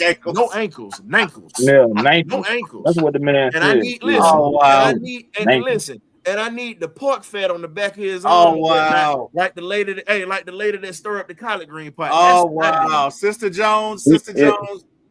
Oh man! he need that fat back muscle. Oh But the other man! thing we got to get outside of that, the first 2 picks, and this is just me, maybe I might, well, first 3 picks, you get your defensive tackle or you get your right tackle, because you got to protect Penix's blind side at this point. There's no ifs, ands, or buts. You got to get rid of McGarry. I don't care what his contract is. You're going to have to bench him. Get somebody in here that specializes in pass blocking as well as run blocking. Then you get your D tackle. Then you get you an edge rusher. First 3 picks need to be that, or a corner. It's got to be one. It's got to be trenches first. I was about to say, you know what I'm saying, don't forget about that corner spot. But yeah, I think this need to be an ugly draft, Ryan. I think we need to get trenches. I think we need to get linebackers. Like you said, get an edge rusher, but definitely somebody for that right tackle position if you don't believe in Caleb McGarry. But it's so tough because it's just like, all right, one thing we know that Caleb does good is that run is in the run game. So you're going to have to get somebody that's on that side that can protect Penix, but also be effective as McGarry is in that run game. Because when they got to have it, they run to his side regardless. That's true. That's very true. The other thing we can do is trade back for more picks. That's what I would love to do. But here's the thing. Depending on where we trade back, it's a defensive heavy draft. It's talent all through this draft. So it's no excuse why we can't address this defense. It's no excuse. So at this point, what I'm looking at now, the other problem and the other cancer on this team, no one want to talk about it. No one wants to talk about it, but I'm going to go ahead and say it. Rich McKay is the problem. He is the big problem. But Arthur Blank is not going to let him go because he's on the competition committee. So guess what? With Rich McKay turning, his family having the Tampa Bay Bucks organization winning, coming to Atlanta and having them to turn around somewhat, that right there is going to get him a job as the next NFL commissioner. And Arthur Blank is not getting ready to piss in this man's cornflakes and fire this dude. And he's been with him for this long. As much as I want him gone, we all know it's a business move. It's not not about even winning. It's a business move at this point. But I got to roll. And my thing is too, Ryan, to your point too, we can talk about him getting moved to the Atlanta United side of things, but we already know that's just a title. That doesn't mean anything. He's still in the building, the same building where the Atlanta Falcons do business. So you can say, oh, he's a part of the soccer team now. You can say that all you want to, but we already know behind the scenes it's probably still some strings being pulled by Rich McKay. And to your point, no, Arthur is not going to get rid of not only a business partner, but a pal as well. Yeah. Well, guys, speaking of which, I know Smitty has to go, and I know Ryan has to go. Smitty, tell these folks where they can find you, even though they already know. Tell them where they can find you, Smitty. Yeah, man, y'all know where to find me, man, on YouTube at Smitty Sports Machine. If y'all have noticed, man, I've deleted all my videos, so I'm off to a fresh start. Trying to get this thing going back in the right direction, but again, man, I'm up to 14K, so thank y'all for supporting me. Truly appreciate it. And y'all can also catch me soon with my boy A1 and my boy Berto. We're going to fire the 95 North Sports Machine again soon. So y'all be in line for that. But it's going to be an interesting all season because I'm going to bring y'all free agent targets, draft targets, profiles, and all that good stuff, man. We just going to keep rolling and keep bringing y'all the best content out there. All right. Hey, Smitty, thank you. Thank you for joining. Appreciate it. And hey, man, looking forward to that great content. No Ryan, doubt, my brother. Hey, no problem at all, man. And feel free to jump on anytime. It was a pleasure having you on, Smitty. Cool. Smitty, I'll hit you later, man. Yes, no sir. Ryan, tell these folks where they can find you, sir. Hey, man, you know where you can find us at. Tonight we have a show at 8 p.m. live on YouTube tonight. Birdcage LLC channel, tap in, please, please, please. But before I finish giving my soliloquy for my show, y'all need to go ahead and tap this like and subscribe button for my man T Will and my guy A1 as well, because at the end of the day, we as content creators, we take a lot of time out of our personal lives to entertain everybody around and give you a platform to speak on and put your feelings out there and not get canceled like 92.9 the game does, you guys. So just saying, just go ahead, show us a little love, and we're gonna continue to keep showing you some love. So you either get right or you get left is what we say on my show. So go ahead and get right so you don't get left. Hit that like and subscribe button. Tap in with us at 8 p.m. But continue to support this man T Will early in the mornings on your ride to work, and also in the evenings when he pops up. Definitely does some great work, and so does my guy A1 as well. He covers all sports Atlanta and does a hell of a job doing it. So appreciate y'all brothers for letting me tap in for a sec. I'll see you guys a little bit later. If y'all decide to stop by tonight, y'all more than welcome. Oh yeah, man. Yes, sir. We'll see you, Ryan. Thanks for joining us, buddy. Definitely appreciate that. So hey, Chris, just you and I. And again, folks, please like, share, and subscribe to For My ATL Sports 1 on YouTube. Say again, For My ATL Sports 1 on YouTube. Trying to bring you guys great content every day. And hey, just go ahead and like, share, and subscribe so we can get more out into the algorithm so we can do more things like this. And to everyone who joined, thank you. Chris, let's get, so we talked about Albrecht, we talked about Lou, we talked about Steve and Wink, right? Is there anybody else, maybe a low-key underdog that you would like to see or you would like to get an interview for a defense coordinator position? Now, even though I don't feel like he's the long-term answer, because I feel like if he was, there's a possibility that either one or two things would happen. Either the Falcons would have hired him, or he would have hired him to be that, or he would have went maybe somewhere else. So it actually has me wondering if he even wants the position, and that's what. And I'm talking about Jerry Gray. He's already in house. He's already had his hand on the defense, and we already know that him and Raheem definitely took the reins from Jimmy Lake, after the bye, and we started playing better. Now you could, what I'm saying, save some money possibly and just, go get somebody like Jerry Gray and bring him in. I'm just giving a different perspective. Like, I still want new blood in our building. I do. But just for a different perspective of things, so you could go get Jerry Gray. You could, he's already here.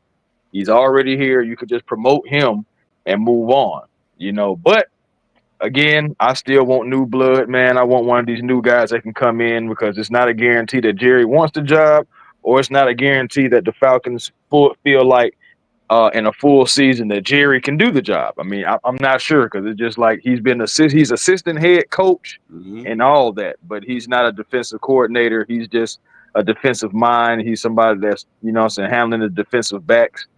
But we don't know if that's all he wants to do. If that's all he wants to do, that's a different conversation. But I think you should at least give Jerry Gray at least maybe an interview to see, where you can go with things. That would be my underdog, if anybody. I've already mentioned Jim Schwartz, but I know he's hanging out with Philadelphia. They going on the playoff run right now and everything. So it's not guaranteed that we're even going to be able to wait around for that, because I do agree with Ryan. I think you should go ahead and get your defensive coordinator, and you need to do it quickly, because you got guys like the Colts who also need a defensive coordinator, and other teams too. But I just know the Colts seem like they're interviewing everybody we're interviewing too. So, you don't want to lose out on your guy. But so that's just where I would go. I would go Jerry Gray if there's anybody. If there's anybody that you have in particular. I like Jim Schwartz. I really like Jim Schwartz. You're gonna have to wait on him though. Yeah, I know. And it's still not a guarantee. Yeah, but I like him. In a perfect world, like I like him. Other than Steve Spagnuolo, who is an excellent defense. Oh, he's not. He's never leaving. I get that, but I really like Spags. But Schwartz reminds me of him a little bit, right? Yeah. So I would love just to see what our defense could look like. And look, if you marry that with the offense that we have, I'm excited about it, man. I'm excited where this can go. I'm excited to see what we can do with this. To your point, you don't have to have Ladies and gentlemen, we got Mr. Jack Spade in the building. Hmm? Mr. Jack Spade, how you doing, sir? You talking Yo, what's about the? up? You talking about the Jack? We got Nah. the Jack Spade from One Time for the Fan in It the was building. What's up, Hey, Jack Spade? let good, me do like family. my boy did. Hey, let me do like my boy did on that Facebook movie. Take the off of Jack Spade and just say Jack Spade. Oh, okay. Gotcha. Yeah, Oh man, everything's man. good, man. I'm just cooling, man. Taking care of some things at work. Here, y'all talking Falcons football. Decided to jump in and talk some Falcons football with you. I don't know why we're mentioning Steve Spagnuolo and Dennis Allen and Little Ron from Walmart. And they ain't gonna be our DCs. We're Nah, looking I at about to Steve say nothing. Wilkes next week. Steve Wilkes walks in next week. He doesn't walk out. There is no Colts interview with Steve Wilkes because Steve Wilkes will be our defensive coordinator coming in Just got a 2025. bold If we Is prediction don't that a get Steve bold on Wilkes, who you prediction? gonna get? If you don't on get a Steve Wilkes, who you Thursday. gonna get? Who you gonna get if you don't get Steve Wilkes? Who you want? You want Jeff Ulbrich? You want to No, go down that path again? no, You guys want to bring back old? What's the guy who had the same mustache as Arthur Smith? What's his name? Nielsen. You want to bring back Nielsen. old Nielsen again? He Hey, He's ain't not coming bad. back. some He's people not miss bad. Some Nielsen, people, bro. Some yeah, Hold some people on, miss listen to people me. would him. Listen, like listen, it. listen, listen to me.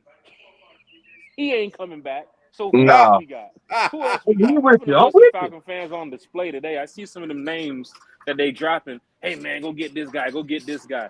Look, man, we want accountability, man. We want somebody to be a leader in that locker room. That's next to Grady. That's next to Jesse. That's next to AJ. That's next to some of these studs that's in that locker room that has done a great job, I think, putting their body and their abilities and their traits and skills on the line to make sure that these fans are happy and that their families are fed. And we need a guy like Steve Wilkes, a guy who who has been in the NFL for quite some time, secondary back coach. He knows how to get it done with the DB room. He can communicate with Jerry Gray. He's an old school Hmm. coach like Jerry Gray too as well. So Yeah, they should communicate a little bit better. And then I for the think city they'll of miss him. Atlanta, I mean, look at your coaching staff. You have Raheem Morris, you have Jerry Gray, you have Zach Robinson, you have Steve Wilkes, if that comes to be the case, Terry Fontenot. I mean, you're kind of shaping up that Atlanta culture. I really like the Falcons are, not in a rebuilding stage, but we don't have to start over all the way. You got to get the right pieces in place. That's it. That puzzle has to be filled correctly so that way it can come out to a complete set. And then once you're done, man, you should be in the playoffs. And I think, I can't wait for this offseason to really get underway because we're going to be here every step of the way talking Falcons Z- football, man. Jack, we are in retooling mode, not rebuild mode, right? We are retooling. We are not rebuilding because retooling is adding, a piece, getting rid of a piece, adding a piece that could be better. Rebuilding, we're just tearing this thing down and just starting all over. Hey, if that's what needs to be said, A1 for the fans to agree, I'm telling you, man, you're hitting it like a hammer with a nail, man. You're telling the truth because fans kind of see it as a rebuild. There's a couple things to look at. We can kind of, revamp, retool, just don't renege like in spades because we done been there Boy, before. oh Um, yeah, yeah. I want to Terry see know all the. about that. Oh, Terry done oh did it a no, couple Terry does times. not know about reneging. Terry done did it a couple Let me times. tell you something. Terry does Go not Oh, ahead, Terry. renege. Terry. bro, Okay. did No, Go you no, ahead, no, Terry. no, see no, Terry. no, how no. fast this Hey, man hey, just moved? you can mess around and find out. Terry does not renege. No, Hey, sir. let me tell you Mm-mm. something. Whoever in the chat right now, man, I'm telling you, man, Bro, you Terry better be was sitting careful. back in his chair, y'all, and then when I said that, boy, the man got it was like that meme, like when you sitting back playing the game and then you gotta get serious. Oh shit! When you sit Mm-mm. up, when you lean up in your chair, that And Mm-mm. 2K leaned that up in his 2K chair meme. on that one, That's how that boy. That Mm-mm. was 2K meme funny. is. You're down You 18 in the do. second, but you're up 2 in the third. That's how it is, man. Same thing That's for how it is. you know, with Terry, man. I must say you done a great job with this podcast, Terry. But the only thing I gotta wonder is when do you sleep? I saw you went live at 4 a.m. this morning, and I was sleeping. And I don't know if you hit the button by accident, but I was wondering, well, when is this guy gonna Oh go to sleep? wow. But I there's some people that see this team and kind of give up. They know that we've been through a lot over the past couple of years. But at the end of the day, man, I'm telling you, man, this team is filled with success, and we're just on the brink of showing the NFL that. I think we're Right. really gonna be looking at next season. Look at the teams we play. You know, we're going to talk about that tomorrow morning on Breakfast for One Time for the Fan. Look at the teams we play next year. Look at our record this year versus the teams with their record this year. We should beat the Jets next year. We should beat the Patriots next year. We should beat the Dolphins next year. The Bills, it's going to be a tough-ass matchup. But you should beat the Cardinals next year. You should at least come close to beating the Rams next year. You should probably give Seattle back that L that they deserved when they came into your house and they took over your trap. Yes. But look at the teams that we play next year. The Colts. Like, come on. This is a team I think next year we should be saving our money for that playoff run. I believe the Super Bowl is in San Francisco next year. Well, let's take a trip to San Fran, right? But hey, you know what? Let's say it like this. Let's play in San Fran twice next year. We got to play them in the regular season, and we got to play in the Super Bowl too, right? Like let's believe in Michael Penix. Let's believe in this offense. Let's believe in the greatest guard in the NFL, Chris Lindstrom. He's on your team, Falcon fans, right? This is what we want. We want people to be in that mode where, you know, if they're giving up, you know, fans like us, the ones who still believe, we got to reach out and grab them. We got to get them out that water. They drowning right now. They drowning. Baby. Let's get them up out that water now. This ain't Titanic. Let's get them out that water and get them on that raft. We can't teach them how to swim to safety, but we can put them on a life raft. You know what I'm saying? But at this point in time, bro, I'm telling you, the Falcons, man, they get on the brink of success, man. They just got to get there, and they're gonna get there. And I believe in this team. I strongly believe that this team can get it done. Yeah, we haven't got it done in like 20, 30, 40, 50 years. All right, cool. But just like the Falcons, just like myself, I got to go to work the next day. And that's what the Falcons are doing right now. They got to go to work. Go to work. I saw a video of, you know, Russell Wilson training, and I'm not going to mention who I spoke to recently from the team, but there's some players right now that's getting it, bro. They're not playing Call of Duty. They ain't sitting online. They're not sitting over there trying to, you know, watch Love Is Blind on Netflix with their wives, bro. They in the game, bro. They in the gym. They're in the training facility. They're getting better because they know that in 5-6 months they're back on that field, bro. And it's game time. It's game time. So Falcon fans, believe, man. Believe. Terry, I apologize, man. I didn't mean to speak like that. You know, man, you got motivational Jack in here on a motivational Thursday, talking Falcons football, talking defensive coordinators. Jack is channeling his inner Raheem. So I'm ready for tomorrow morning, man. Breakfast for One Time for the Fan, man. You know, we had to cut the show short last night, and you know, a lot of fans were in the chat talking Falcons with us, and they were excited to, you know, for us to go live. But tomorrow morning, we're back at it, man. We're going to talk about the defensive coordinator. We're going to talk about the same thing I just mentioned, man. You know, 2025 opponents. They have a lot of changes going on with some of the teams that we play, right? Some of the teams that you think is good this year, they won't be good next year. Some of the teams that are bad this year, they're going to be good next year. They're going to be good. So we got to look into this, you know. That's true. I'm expecting wins from this team. Looking at that schedule, I'm expecting a playoff next year. I'm telling you right now, that I'm looking at that schedule, bro, and if it's like what I saw this year, the Jets, the Patriots, the Dolphins, the Colts, the Cardinals, the Rams, the 49ers, like, come on, Falcons. Go get your playoff win right there. Go and win the division right there. Yes, somewhere will say, Jack, the Buccaneers got to play them too. The Saints got to play them too.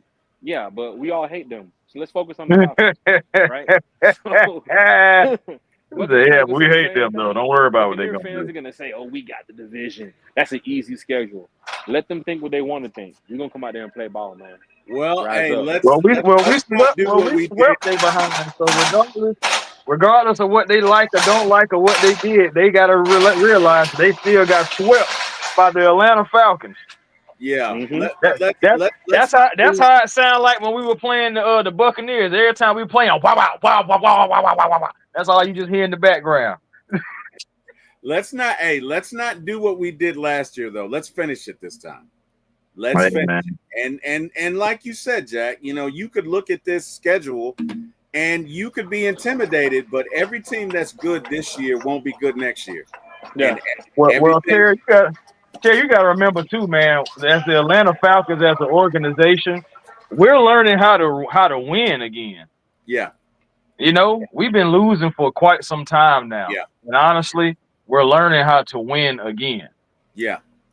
So, I mean, take that for what it's worth. Yeah, we should have won a lot of games that we lost, but we're learning how to win again. So here's the thing about that, especially with that comment that you just said, because I take offense to that.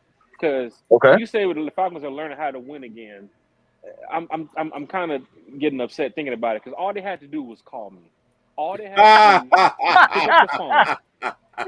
Pick up the phone. That's Yeah. all they had to do. Oh, Was pick up wow. the Jack, phone. I'm getting Say, emotional "Oh, because wow." they got my number, man. They didn't call 80 on the Look. run. Is that what you're saying, Jack? They didn't Look, call look. you? Look, I don't want to be too loud up in here, but look, let me tell you something. All they had to do was say, Jack, we can pay Kirk Cousins $100 million for 13 games, or we can give you a parking spot at Flowery Branch, and you can give us at least 4 to get us to the playoffs. But I would have did that shit for free. You Oh, talking about, wow. let me tell you something. Quick handoff to Bijan. The way that Bijan was running after the bye, I would have handed off to Bijan every play.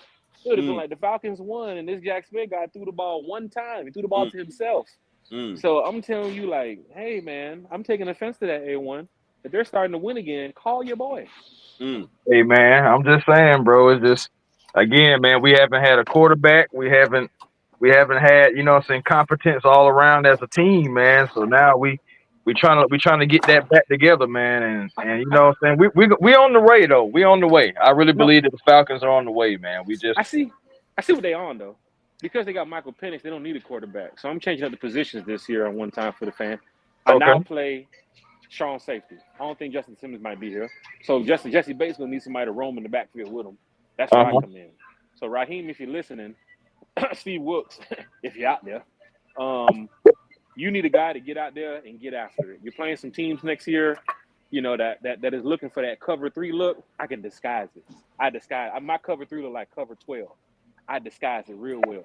You know what I'm saying? So I got this, y'all. Trust in Jack Spade, man. Jack, you there? There you have it, ladies and gentlemen. Mr. Jack Spade. Wow. Yo, this is crazy. As I'm talking, I see a call come in from Gwinnett County, Georgia. I'm like, oh shit, the Falcons are calling. No, it wasn't them. It wasn't them. But yeah, I thought I was getting there. I thought Terry had some pull.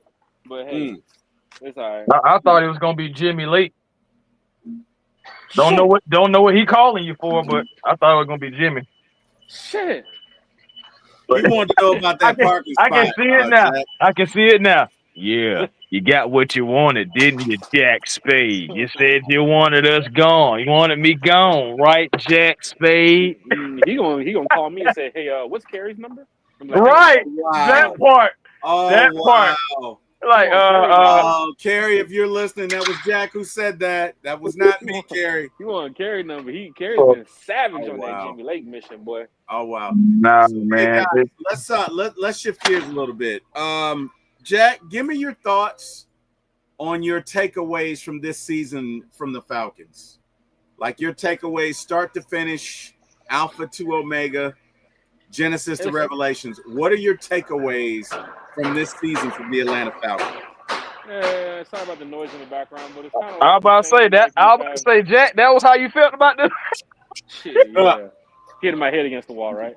Nah, so I mean, the Falcons were in a situation where it's like the same thing we saw. It's a roller coaster season. Very disappointing. The moments that you was on kind of like Six Flags at the Goliath. The moment you was going up and ready and getting ready for that excitement, well, here comes the drop. Here comes the decline that we did not want to have. It's a roller coaster season.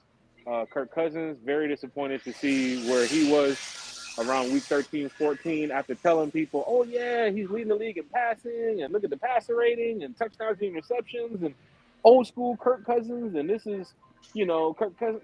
All that shit just all that shit just went into the trash because you saw his performance. That was disappointing. The defensive coordinator situation, they couldn't get right early in the season. Later on in the season, they got right, and then the offense took a fall.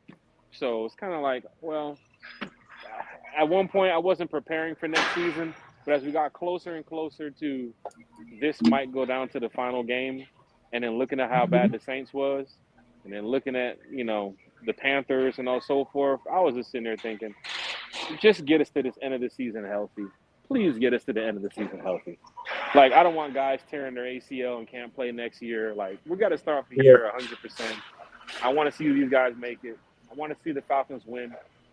But I had a moment this year where I was 6-3. and I haven't been 6-3 in a very long time. Yeah. So the amount of shit I was talking during 6-3, I apologize to anybody if I have offended you, because we were 6-3. I was first in the division. If the Oh Falcons are wow. first, I'm first. So I'm Right. talking my first place shit. So I apologize. And I did think about the playoffs. I did think about things that were gonna put us in a position to be better as a fan base. And of course with the Rise Up Tour fan club, we always take things to the next level when we go on the road. So the parade in New Orleans and the parties in Vegas and stuff. Man, we want fans to have a good time. Atlanta will Atlanta wherever we go. It don't matter. Atlanta's just Atlanta, bro. You saw the other day in the snow how Atlanta folks were treating the snow, and the video started going viral because it's Atlanta. The city needs a championship football team too, Yeah, we do. right? You Yes, got we the do. Bulldogs that's down there in Athens. They're up 78, 316. They're at the back of them. They're over there in Athens, Georgia. That's not Atlanta. I know a lot of people might rep the Dogs, but that is not Atlanta. That is Georgia. So for Falcon fans, the Mobay, put it right here. So for the Hawks need to get a championship team too. People love basketball in this town. The Hawks are doing well. They have a lot of stars, and people want to see this team win. It's kind of like the Julio and Matt Ryan era. There was so much talent on that roster. I hated for them to not win that Super Bowl. Seeing Julio and Roddy and Tony Gonzalez and Matt Ryan. Look at some of them players that we had over the years here in Atlanta, and they didn't get the Super Bowl. So now look at the players that we have: Bijan Robinson, Drake London, AJ Terrell, Jesse Bates. You got some guys that now you're starting to feel that fan favoritism of. You want these guys to win the ring, right? And maybe we get that Fletcher Cox moment for Grady where he gets the ring towards the end of his career, right? It can happen, Right. but you keep messing up your chances to make these things happen, and then fans are going to be back in that same role as they don't want to hear this positivity. The team's going to be garbage next year and all this other stuff. So for me, man, you know where I stand with these birds, and I'm there 24/7 with them. I ain't going nowhere, but that's just how I am with these birds, Terry. All right. Well, Jack, we appreciate you, man. A1, give me your takeaways from this year. Shoot, man. Coming into it, I was optimistic. I knew Kirk was coming off of an injury. I was worried about that, but at the same time, I'm going to have faith. I'm going to always have 100% faith in my team, what I'm saying, starting the season off, because you never know. It's a long season. Anything can happen. But just like Jack, I remember being 6-3. I was sitting up there 6-3. I remember I was making all kind of videos and memes and everything, just what I'm saying, just embodying everything that we were doing. Jack, you were saying about the Rise Up tour. You guys had the parade going. You guys had different events going for every city that we were going to. So we know we had that going on. We had the fan base. Everybody was excited. Everybody walking in traps, taking over traps, swag surfing, all that good stuff.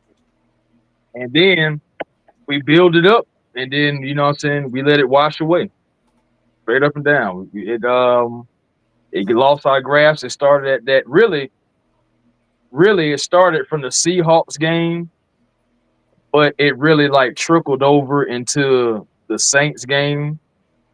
As far as like rearing its ugly head again, and then after that, we were just reeling for the rest of the season, just reeling, and it's painful, man. It is painful. I'm not even gonna lie to you. This season hurts. I think more than a lot of the past few seasons, probably like since the Super Bowl. I think this season even hurts more than the year that we went after the Super Bowl and we lost to the Eagles when we tried to go to Julio Jones back-to-back plays and we just couldn't convert. That was hurtful, but this season right here, I believe, is more hurtful than even that season. The expectations, uh, the whole thing of trying to be like just a quarterback away, even though we knew we wasn't just a quarterback away. But still, just to have that expectation, the possibility to win the division, if nothing else, forget the record, forget people, because I know I predicted 12 12-5 or 11-6. But forget the records. We just was trying to see if we can win the division and get to the playoffs. Then we went to trying to see if we can just have a winning season, and we failed on all. So it's just like, so now we got to pick ourselves up, dust ourselves off, because it wasn't people are saying it's not a complete failure, but I still do call this season a bust from the expectation level. So I got to call it a bust from that angle. I mean, things that you tried to do did not work. And if it don't work, if it works, that means you're a genius. And if it doesn't, that means what? And it didn't work. So that's where we are right now. All right. Well said. Well, guys, I think we learned a lot. I think we learned the importance of timeouts. I think we learned the importance of when you need to make a change with the kicker, you need to make a change with the kicker. So I do want to just jump on one thing too, or two things. Just real quick, Terry. You mentioned the timeout situation for Falcon fans. Let's not put the Washington game like that was the end of our season for real. We really blew the chances back when we had that 4-game losing streak. We did. Like, we can't just go down to that last game for Washington and say, oh, because of the timeouts, we didn't make the playoffs and we put ourselves in this position. Bro, we was on a 4-game losing streak while the Bucs were catching us. You know what I'm saying? That's the Bucs almost won out. The Bucs lost one game down the stretch. They almost won out. Bro, that shit hurt me when I saw, I think it was Mike Conti who put the post out and said, out of the next 8 games, Falcons can go 4-4. This team has to go 7-1. This team has to go such and such. I remember that post, like, bro. 2-6, like 3-5. Like, I was like, what is this? Like, you got to be kidding me, bro. You guys just could have just – it's just kind of embarrassing, man. Another thing you talked about – Jack, even with that, look, if it's there, you got to take it. I mean, I hear you, of course. But we did lose it there, Jack. We did lose it there. You might not like it, but we lost it there, Jack. It was there. If we win that game, right? Well, okay. So, go ahead. So that was the end of their destruction right there, that Washington game. The start of their destruction is when they lost to the fucking Saints. I get it. Sorry, Jack. I got to go back to the Seahawks game. That's the thing that sucks is that the start of their destruction happened in November, and the end happened at the end of the season against Carolina. Yeah, and then of course the Saints losing to the Bucs. Bro, it was a 2-month wave of destruction. That is embarrassing. Yeah, we can't have. I believe we went through Kirktober. We had Kirktober. Yeah. Speaking of one thing, you mentioned wash away. A1. This message is for Bodie. If you can come back to the house, the paint is drying. The paint is drying on the door, the garage door, and the front door. My bad, it might rain this week. We don't want the paint to wash away. My bad, Bodie. My bad, Bodie. Supplies and get over there before 8:30 p.m. My bad, Bodie. I did not know what I had just set you up for, sir. So that's my mistake. Goodness. Oh boy. But yeah, man. Like I say, I mean, the Saints game is really what started the real implode. But I feel like the chink in the armor started when you let the Seahawks get off of their losing streak, because they was like on a 3-4 game losing streak, and you let them come into our home, our house, and beat us. You know, like it kind of like the chink in the armor started right there for me, because I was just like, the Seahawks are not supposed to be beating us. I just felt like that. I'm just sorry. I just felt like the Seahawks just had no business beating us. And it started there. And, so we was able to win a couple of games.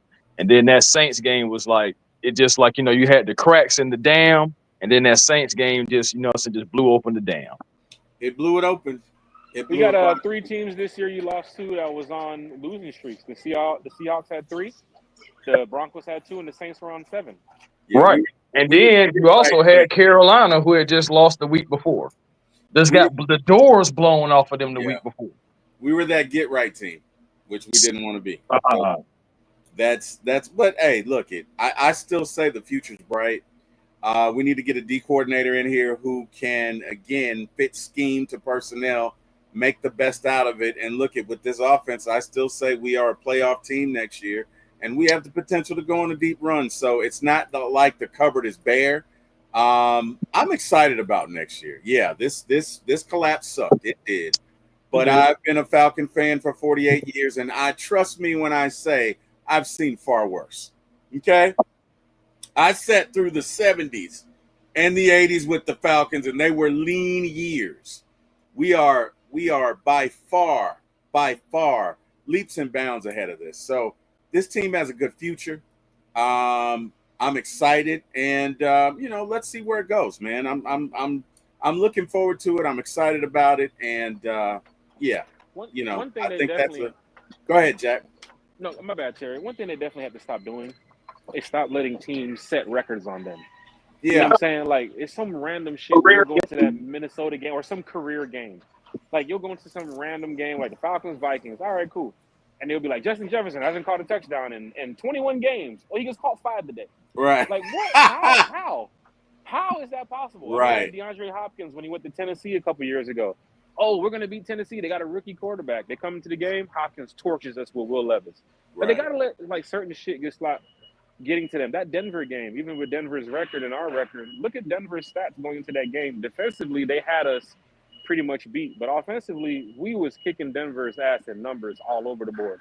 From Bijan versus their running back, Drake versus their wide receiver, Kirk versus Bo Nix. Everything was lining up as how good this offense is versus Denver's defense. Brady went out there and put some damn records on us. Yep. First Denver Broncos team to beat an NFC team in the South so bad that I was like, what type of record is this? Career day for career day for Bo Nix. Oh yeah, the career day for Bo Nix, the passer rating thing for Sam Darnold in Minnesota. I remember being on that train heading to the airport after the game in Minnesota, and Vikings fans are right there. Oh, Sam Darnold went for 158.2 passer rating, damn near a complete game. And here I am sitting there with my suitcase, looking at this Vikings fan like, bro, I'll punch you right now. Don't ever say that shit to me. You're right, Ever right. again in While your I'm life. standing right here. You know, yeah, like I'm standing right here. You're talking about Sam Darnold beating Kirk Cousins. You know what I'm saying? It was just kind of disappointing this year. All those moments, you wake up, you put on your jersey, and that's football. Every team goes through it. You go down to the stadium, home or away.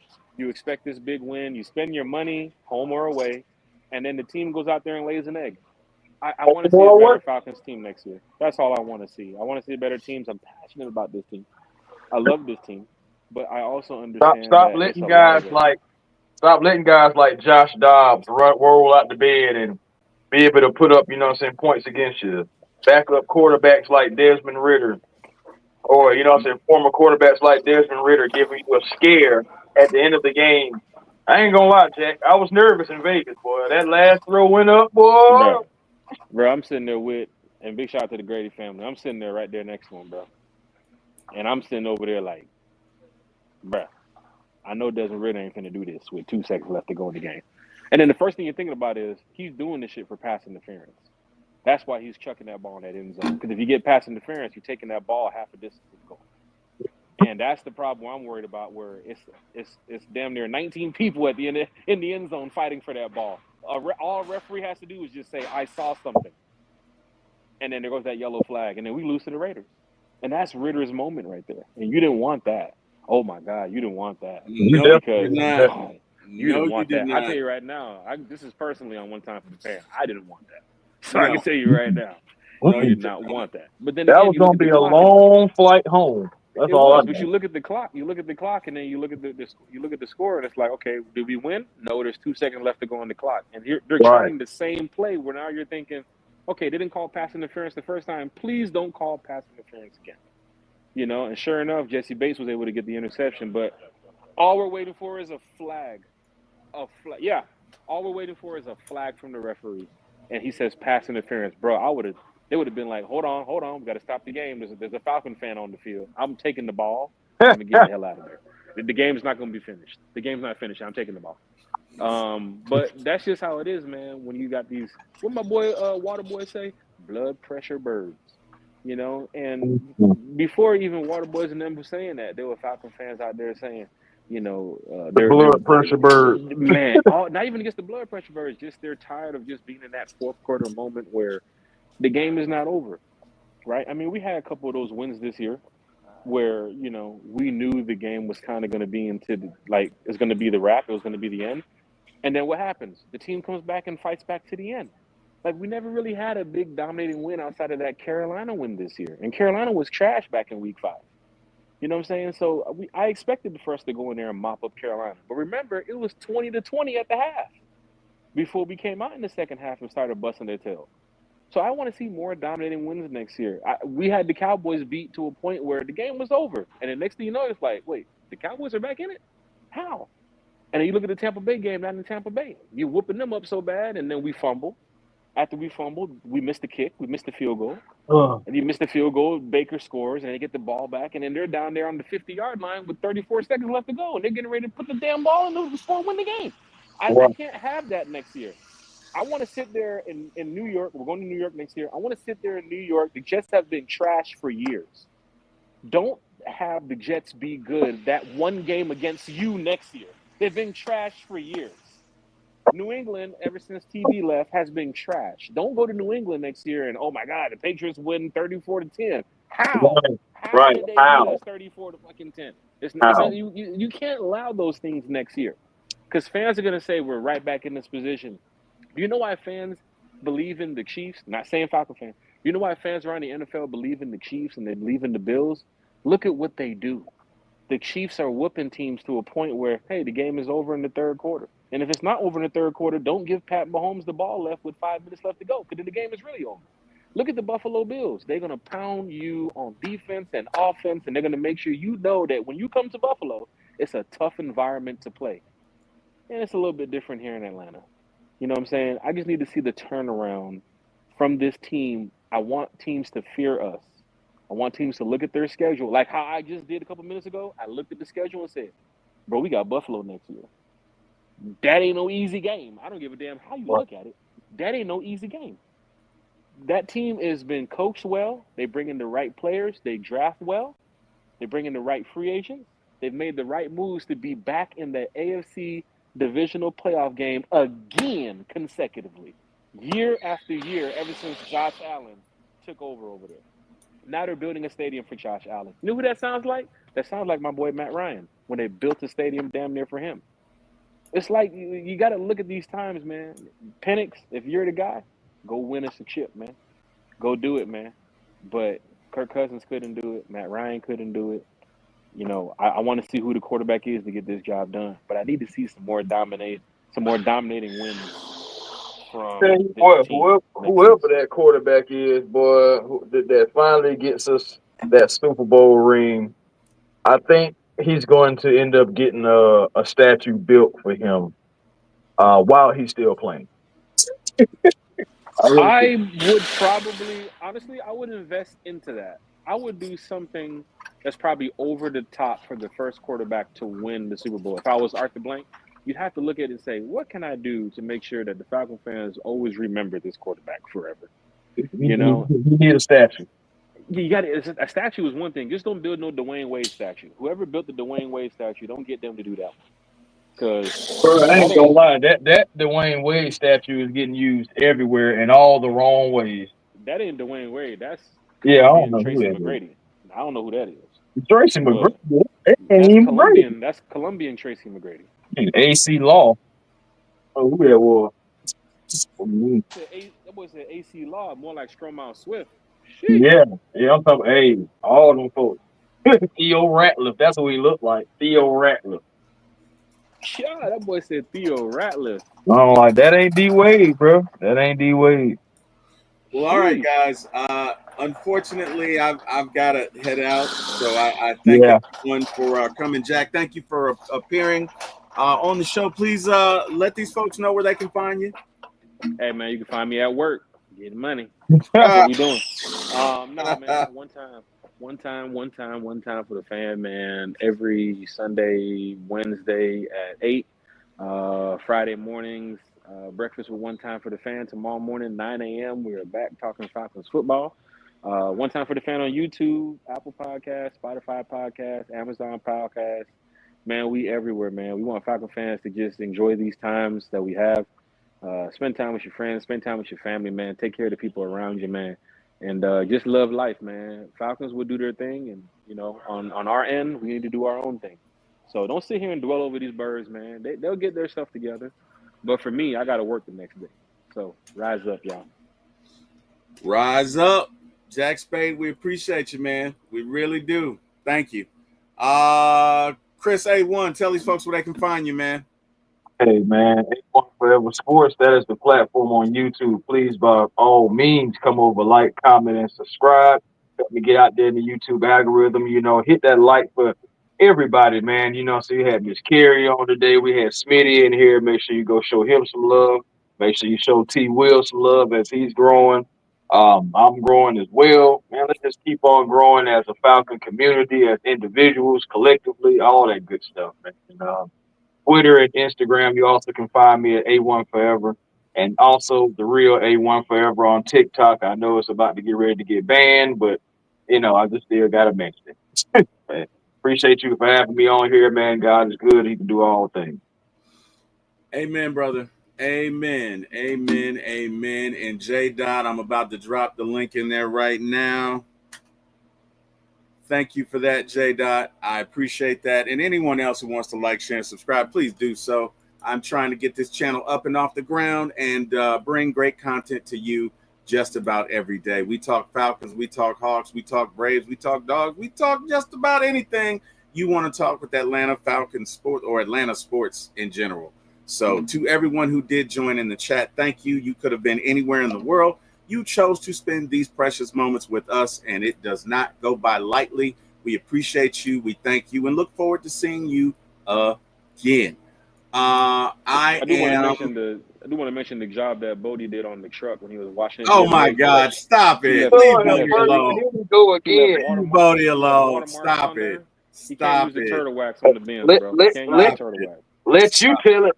Let you tell it. You gonna make Bodie one of the water boys because you sure got him doing a lot of stuff that players. Wow. Okay. Well, hey guys, thank you again. Thank God would not be here without him. Thank him every day. Appreciate that. And last but not least, again, I am on For My ATL Sports 1 on YouTube. Please like, share, and subscribe. We have a show in the morning at 8 a.m. and that will be followed by a show with One Time for the Fan, of which I'm also a member of, at 9 a.m. And we will get all up and through the Falcons, defensive coordinators, offenses, defenses, just in general, the state of the Falcons and where we are going. Last but not least, I have to thank Mr. Jack Spade and my brother, Mr. Eric Parker, for getting me into this business. And hell, I got to thank Chris A1 for helping me stay in this business. Until then, you guys be great. Thank you for joining us. Rise up and have an amazing day. And if I don't see you guys, have a great weekend. Good night, everybody.